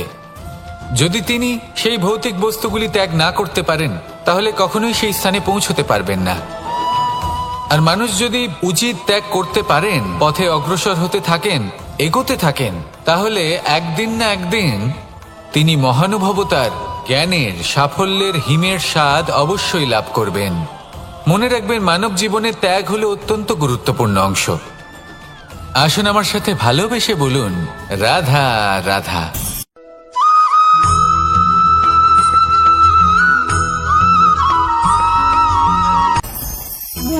ভোজন। এবার ভোজন সংগ্রহ করার জন্য মানুষ কি না করেন, সব সময় চেষ্টা করতে থাকেন, ফসল উৎপাদনের জন্য অনেক পরিশ্রম করতে থাকেন, কিন্তু অনেক সময় অনেক পরিশ্রম করার পরেও ফসল ভালো উৎপাদন হয় না। এর কারণ কি? কারণ হলো এটাই যে আপনি পরিশ্রম হয়তো অনেক করেছেন, কিন্তু আপনার নজর তো সেই বীজের দিকে ছিলই না যা আপনি রোপণ করেছেন। সেই জন্য সব সময় কোনো বীজ রোপণ করার আগে তাকে পরখ করে দেখুন, তা অত্যন্ত আবশ্যক। আর সেইভাবেই যখনই কোনো কর্মের প্রশ্ন আসে, তাহলে সেখানে শুধুমাত্র পরিশ্রম যথেষ্ট নয়, সেই কাজের প্রতি আপনার কর্তব্য কি, আপনার উদ্দেশ্য কি, সেটা জানা হলো অত্যন্ত গুরুত্বপূর্ণ। তাই কর্ম করুন, কিন্তু সেই কর্মের প্রতি আপনার যা উদ্দেশ্য তার মাহাত্ম্য বুঝতে চেষ্টা করুন। তাহলে আসুন আমার সাথে ভালোবেসে বলুন, রাধা রাধা।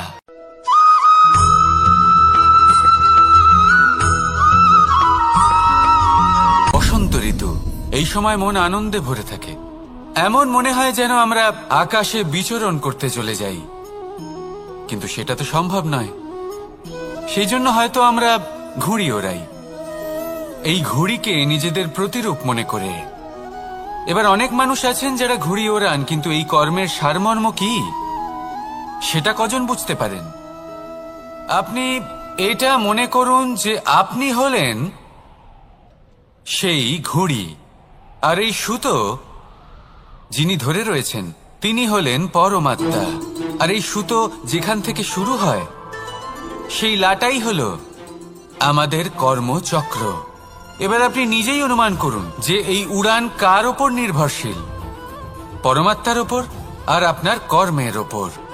যদি পরমাত্মা আপনার হাত ধরে থাকেন, আপনার সাথে থাকেন, যদি আপনি শুভ কর্ম করতে থাকেন, আপনি এই আকাশে উড়তে থাকবেন। কিন্তু কোথাও কোথাও যদি পরমাত্মার সাথে এই বন্ধন ছিন্ন হয়, আপনার কর্মচক্র খারাপ হয়ে যায় বা থেমে যায়, তাহলে আপনার এই ঘুড়ি কেটে যাবে আর দূরে কোনো গাছের ডালে গিয়ে আটকে যাবে। তাই শুধুমাত্র ঘুড়ি ওড়াবেন না, তার থেকে শিখুন, পরমাত্মার সাহচর্যে থাকুন, সবসময় শুভ কর্ম করতে থাকুন আর সবসময় এই আকাশে উড়তে থাকুন। আসুন আর আমার সাথে ভালোবেসে বলুন, রাধা।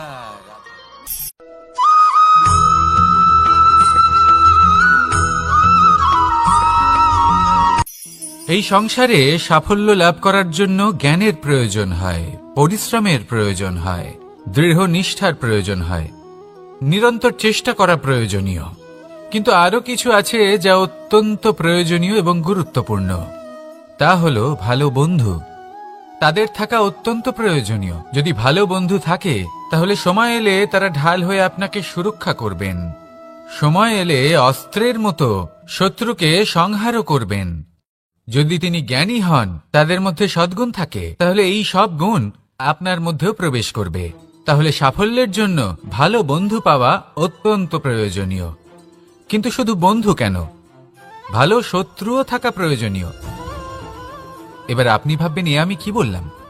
যদি আপনার জীবনেও ভালো অর্থাৎ শক্তিশালী শত্রু থাকে, তাহলে আপনিও শক্তিশালী হতে থাকবেন। এই শত্রু আপনাকে প্রেরিত করবে আরো বেশি শক্তিশালী হয়ে ওঠার। কখনো কোনো হরিণকে দেখুন, তীব্র গতিতে দৌড়তে থাকে। কেন তীব্র গতিতে দৌড়য়?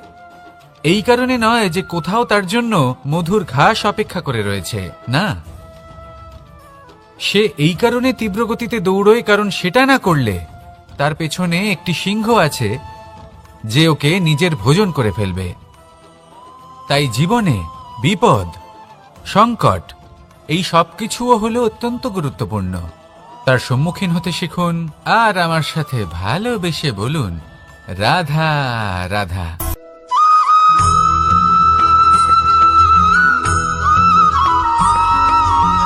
ভালো, শুধু ওনাদের কঠোর ব্যবহার দেখলে আমরা একটু ভয় পেয়ে যাই।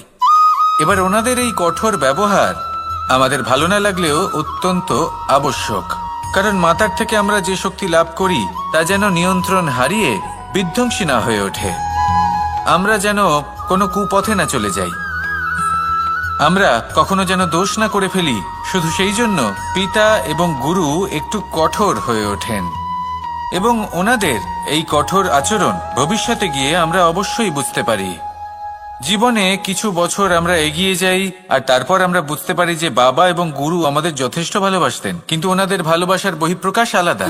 প্রয়োজনীয় হলো এটা দেখার, এটা বোঝার যে শুরু থেকে আমাদের প্রতি ওনাদের আচরণ কেমন ছিল। ওনাদের কঠোর হওয়ার পেছনে ওনাদের ভালোবাসাটা বোঝার চেষ্টা করুন, ওনাদের চিন্তাটা বোঝার চেষ্টা করুন, ওনাদের পথপ্রদর্শনের আড়ালে আপনার ভবিষ্যতের জন্য যে পরিকল্পনা ওনারা করেছেন সেটা বোঝার চেষ্টা করুন। তখন আপনারা বুঝতে পারবেন ওনাদের ভালোবাসাকে। আপনার মনের মধ্যে আপনা থেকেই ওনাদের প্রতি সম্মান জেগে উঠবে। নিজের পিতা এবং নিজের গুরু এই দুজনের প্রতি কৃতজ্ঞতা প্রকাশ করুন, আর আমার সাথে ভালোবেসে বলুন, রাধা রাধা।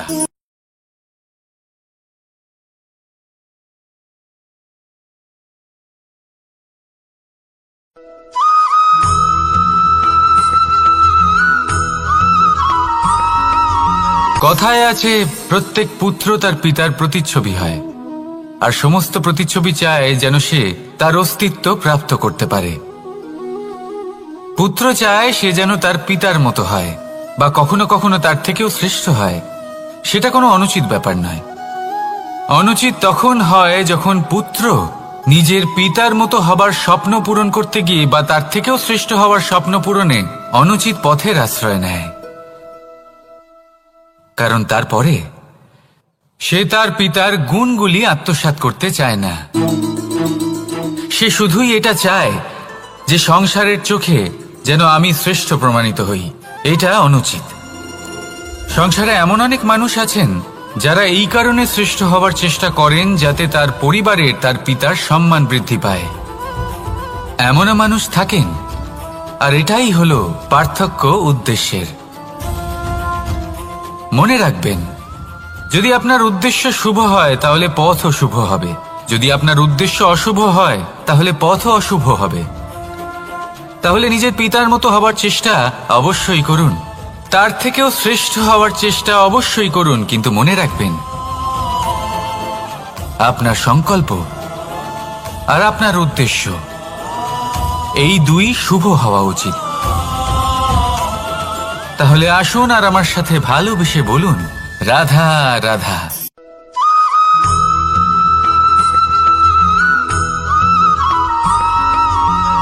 আপনি কখনো কোনো বাজকে নিজের বাসা বানাতে দেখেছেন?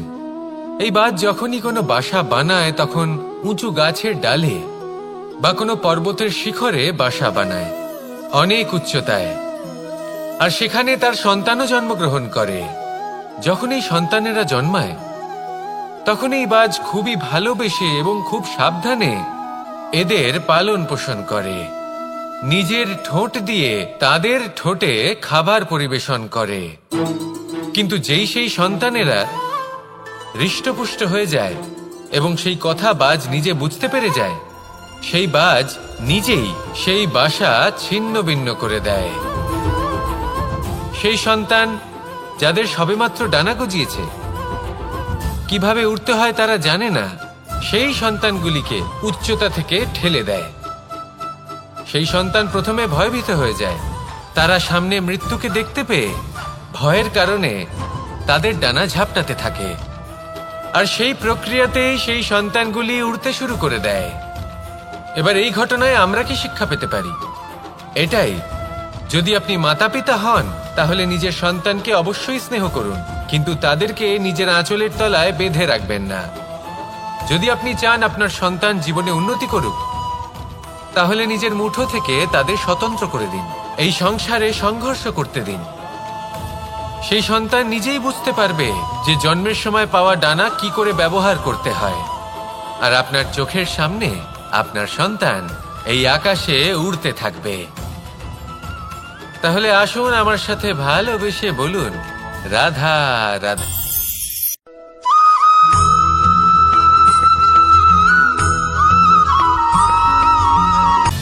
সময়, জীবন, কাল দেখতে গেলে এই তিনটি শব্দ একটি শব্দেরই সমার্থক শব্দ মনে হয়, কিন্তু এই শব্দগুলির অর্থ কি সমান?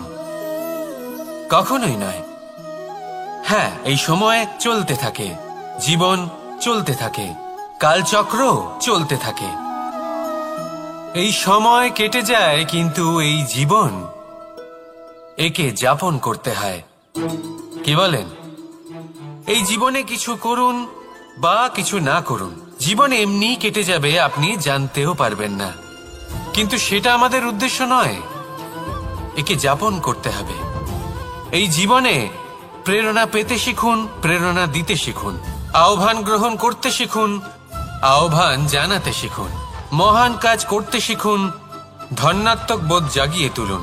জীবন অতিবাহিত করার অর্থ কি তা আপনি শিখে যাবেন। কারণ সময় কেটে যায়, সমস্ত যুগ কেটে যায়, কিন্তু জীবনের রীতি জীবন কাটিয়ে দেওয়া নয়, জীবন যাপন করা। এই জীবন সম্পূর্ণরূপে অনুভব করতে হবে, নতুন পথ বানাতে হবে। এবারে যদি এই জীবন বাঁচার সময় একবার ভেবে দেখুন, যদি মনে প্রেম থাকে, সদ্ভাবনা থাকে, তাহলে কি হবে? এই জীবনকে বাঁচার অনুভূতিটাই অন্যরকম হয়ে যাবে, একটা আনন্দময় অনুভূতি লাভ করবেন। তাহলে এটাই করুন, আর আমার সাথে ভালোবেসে বলুন, রাধা রাধা।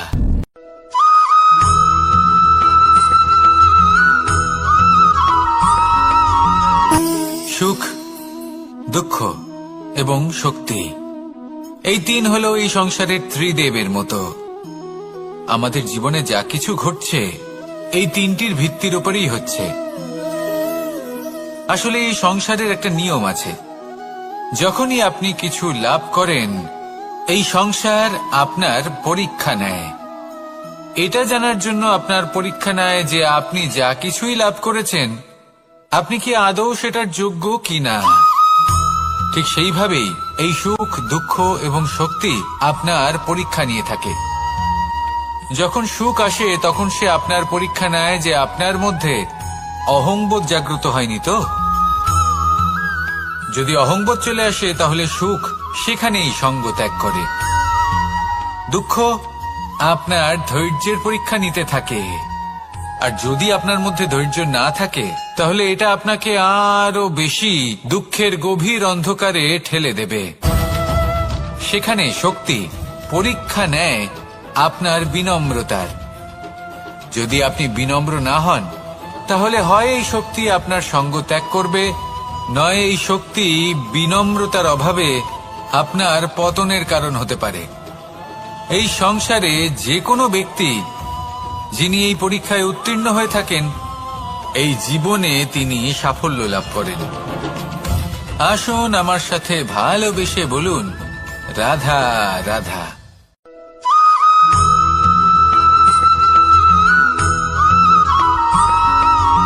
কখনো কখনো আমরা ভাবি যে কোনো ব্যক্তি যিনি ধর্মের পথে চলেছেন, যদি তার দ্বারা কোনো ভুল হয়ে থাকে তাহলে নিয়তি তাকে সেই মুহূর্তেই কঠোর শাস্তি দেন। কিন্তু সেই সব মানুষ যারা সংসারের সবথেকে বড় অধর্মী, বহু নিকৃষ্ট মানের কাজ করেন, তাদের নিয়তি অনেক সুযোগ দেন। তাদের নিয়তি এরকম কঠোর প্রহার করেন না। এই ভাবনা কখনো না কখনো মনে আসেই। ভেবে দেখুন কেন?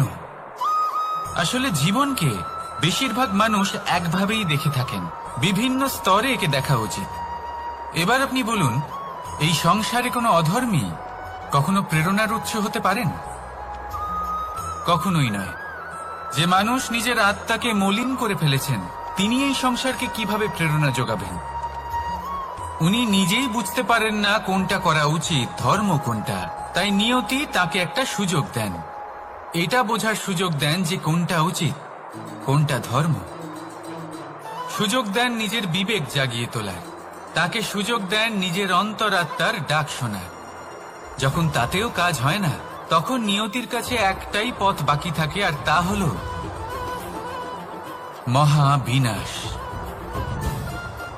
মহাবিনাশ হয়তো দেরিতেই আসতে পারে, কিন্তু তা অবশ্যই আসবে।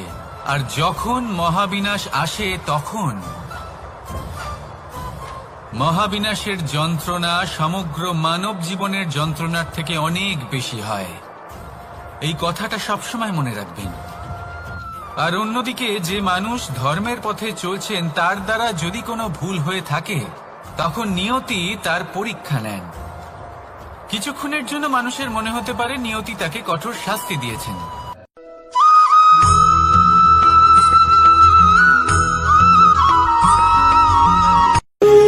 যখন মানুষের মৃত্যু হয় তখন কি হয়?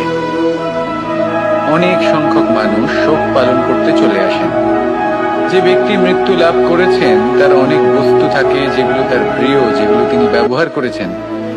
তার শয্যা, তার বস্ত্র, তার আভূষণ সবকিছু তার থেকে বিচ্ছিন্ন করা হয় এবং খালি হাতে তাকে শ্মশানের উদ্দেশ্যে রওনা করা হয়। আমি আপনাকে এই প্রশ্ন করতে চাই, আপনি এই সংসারে কি অর্জন করেছেন? ধন সম্পত্তি, বস্ত্র, আভূষণ, এই সবকিছু যে আপনি অর্জন করেছেন আপনার মৃত্যুর পরে তা আপনার থেকে দূর হয়ে যাবে। এর উত্তর হলো একটাই, আপনার কর্ম। শুধু সেটাই আছে যা একান্ত আপনার, আর শুধু সেটাই এই সংসার থেকে চলে যাওয়ার পরেও সংসারেই জীবিত থাকবে। যদি আপনি দুষ্কর্ম করেন তাহলে এই সংসার আপনাকে একটি অনুচিত উদাহরণ হিসেবে মনে রাখবে যে এই ব্যক্তি খুব পাপী ছিল, অনুচিত কর্ম করতেন। যে পথে তিনি চলেছেন সেই পথে কারোর চলা উচিত নয়। সেখানেই যদি আপনি সৎকর্ম করেন তাহলে সংসার চিরকাল এটাই বলবে যে খুব ভালো মানুষ ছিলেন, সবাইকে ভালোবাসতেন, সবাইকে সাহায্য করতেন, আমার খুব প্রিয় মানুষ ছিলেন। এটাই হলো শ্রেষ্ঠ কর্ম। সেই জন্য জীবনে শুধুমাত্র ধন সম্পত্তি আভূষণ এই সব অর্জন করতে গিয়ে নিজের মনোনিবেশ করবেন না। শ্রেষ্ঠ কর্ম করুন। সংসার থেকে চলে যাওয়ার পরেও এই কর্মই এই সংসারে আপনাকে জীবিত রাখবে। আসুন আমার সাথে ভালোবেসে বলুন, রাধা রাধা।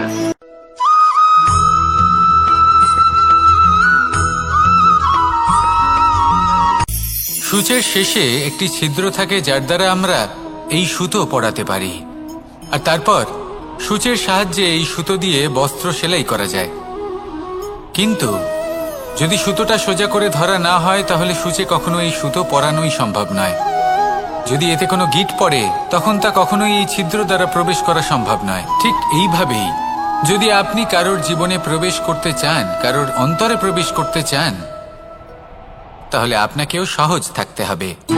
এতে কোনো গিঁট থাকলে চলবে না, অর্থাৎ মনে যাতে কোনো মালিন্য না থাকে, যেন কোনো কুচিন্তা না থাকে। যদি এসব থাকে তাহলে আপনি কখনো কারোর জীবনে প্রবেশ করতে পারবেন না। আর যদি কোনোভাবে আপনি প্রবেশ করেও যান তাহলে তার মনে ঘর করতে পারবেন না। নিজেকে এই সুতোর মতন করে তুলুন, সহজ। মনে যেন কোনো কুচিন্তা না থাকে, সবার প্রতি যেন সদ্ভাবনা থাকে, শুভ চিন্তা থাকে। এমনটা করতে থাকুন। এমন একটা দিন আসবে যেদিন এই সমস্ত সংসারের ব্যক্তির মনে আপনি বাস করবেন, আর তখন এই মন প্রসন্ন হয়ে বলবে, রাধা রাধা।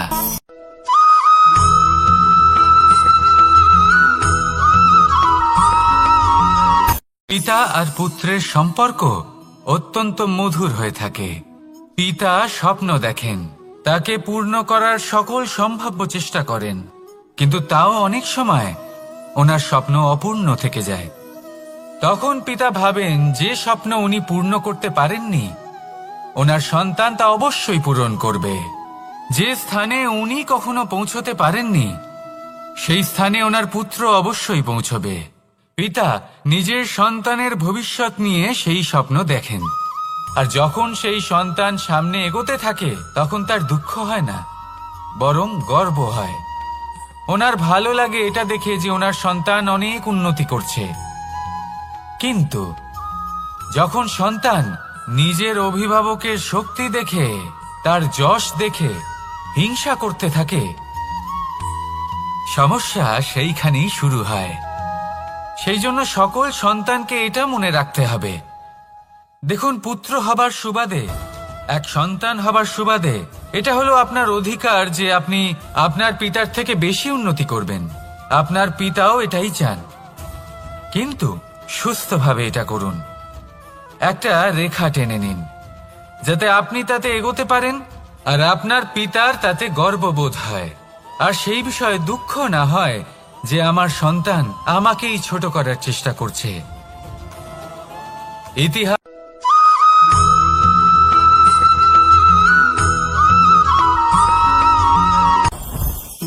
জীবনে কিছু শেখা অত্যন্ত গুরুত্বপূর্ণ। এবার কি কি শিখতে হবে সেই সব শেখানোর জন্য অনেক শিক্ষক রয়েছেন, কিন্তু কি শিখবেন না আর কি করবেন না এটা আমাদের নিজের অভিজ্ঞতা দিয়ে শিখতে হয়। কিন্তু তার মানে এটা নয় যে যদি আপনাকে শিখতে হয় যে আগুনের তাপ কতটা, আপনাকে আগুনের মধ্যে হাত দিতে হবে। না, অন্য কারোর অভিজ্ঞতা দ্বারাও শিখতে পারেন। প্রশ্ন শুধুমাত্র একটাই যে আপনি কি শিখতে চান নাকি চান না। যদি আপনি এটাই ভাবেন যে আমি শুধুই নিজের অভিজ্ঞতা দ্বারাই শিখতে চাই, তাহলে জীবনকাল ছোট মনে হবে, অনেক কিছুই শিখতে পারবেন না। তাই নিজের সাথে সাথে বড়দের অভিজ্ঞতা দ্বারাও শেখা শুরু করে দিন। এই সংসারের অভিজ্ঞতা দ্বারা শিখতে শুরু করে দিন। আর এটা নিশ্চিত রূপে শেখা আবশ্যক যে কখন কি করবেন না, কোথায় থামতে হবে আর কোথায় থামবেন না। তাহলে আসুন আর আমার সাথে ভালোবেসে বলুন, রাধা রাধা।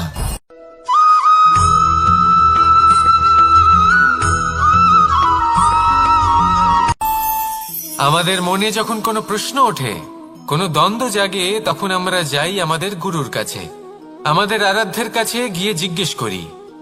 এইভাবেই একদিন আমি পৌঁছলাম আমার আরাধ্যের কাছে, আমার মহাদেবের কাছে, আর ওনাকে প্রশ্ন করলাম যে মহাদেব, জীবনে আনন্দ পাওয়ার, উৎসব পালনের, প্রেম ভাগ করে নেবার, জীবনকে উপভোগ করে নেওয়ার সর্বশ্রেষ্ঠ সময় কোনটা?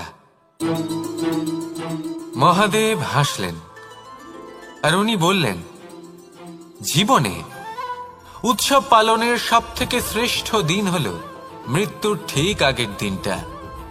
প্রেম ভাগ করে নেওয়ার সবথেকে শ্রেষ্ঠ মুহূর্ত হল মৃত্যুর ঠিক আগের মুহূর্ত। জীবনকে উপভোগ করে নেওয়ার সর্বশ্রেষ্ঠ প্রহর হল মৃত্যুর এক প্রহর পূর্বে। তখন আমি চমকে গেলাম। আমি বললাম, কিন্তু মহাদেব, মৃত্যু তো অনিশ্চিত, আমরা জানিও না কবে আমাদের মৃত্যু হবে। মহাদেব আবার হাসলেন। উনি বললেন যে যদি আমরা এভাবে জীবন কাটাই যে আমরা জীবনের প্রত্যেক দিন, প্রত্যেক মুহূর্ত, প্রত্যেক প্রহর শেষ বলে মনে করি, তাহলে আমাদের সমস্ত জীবন আনন্দের সাথেই অতিবাহিত হবে। কি বলেন?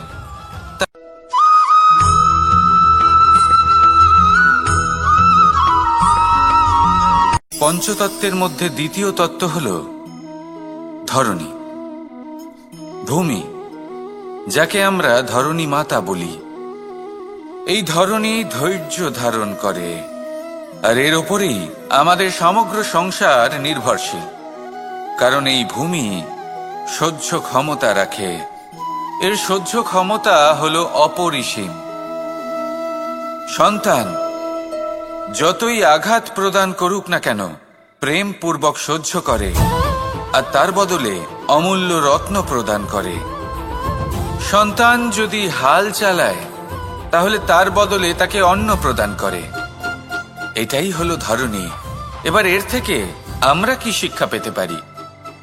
এটাই যে কারোর জন্য কিছু করা বা কাউকে কিছু দেওয়া মনে কোনো কামনা ছাড়াই।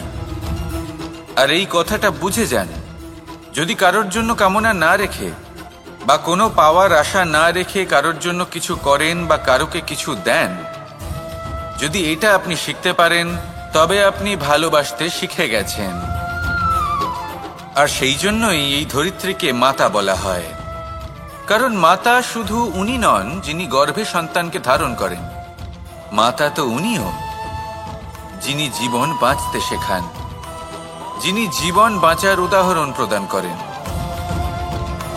তাহলে ধরনীর থেকে এই নিঃস্বার্থ ভাব শিখুন, নিঃস্বার্থ ভালোবাসা শিখুন, আর এই ভালোবাসার সাথেই বলুন রাধা রাধা।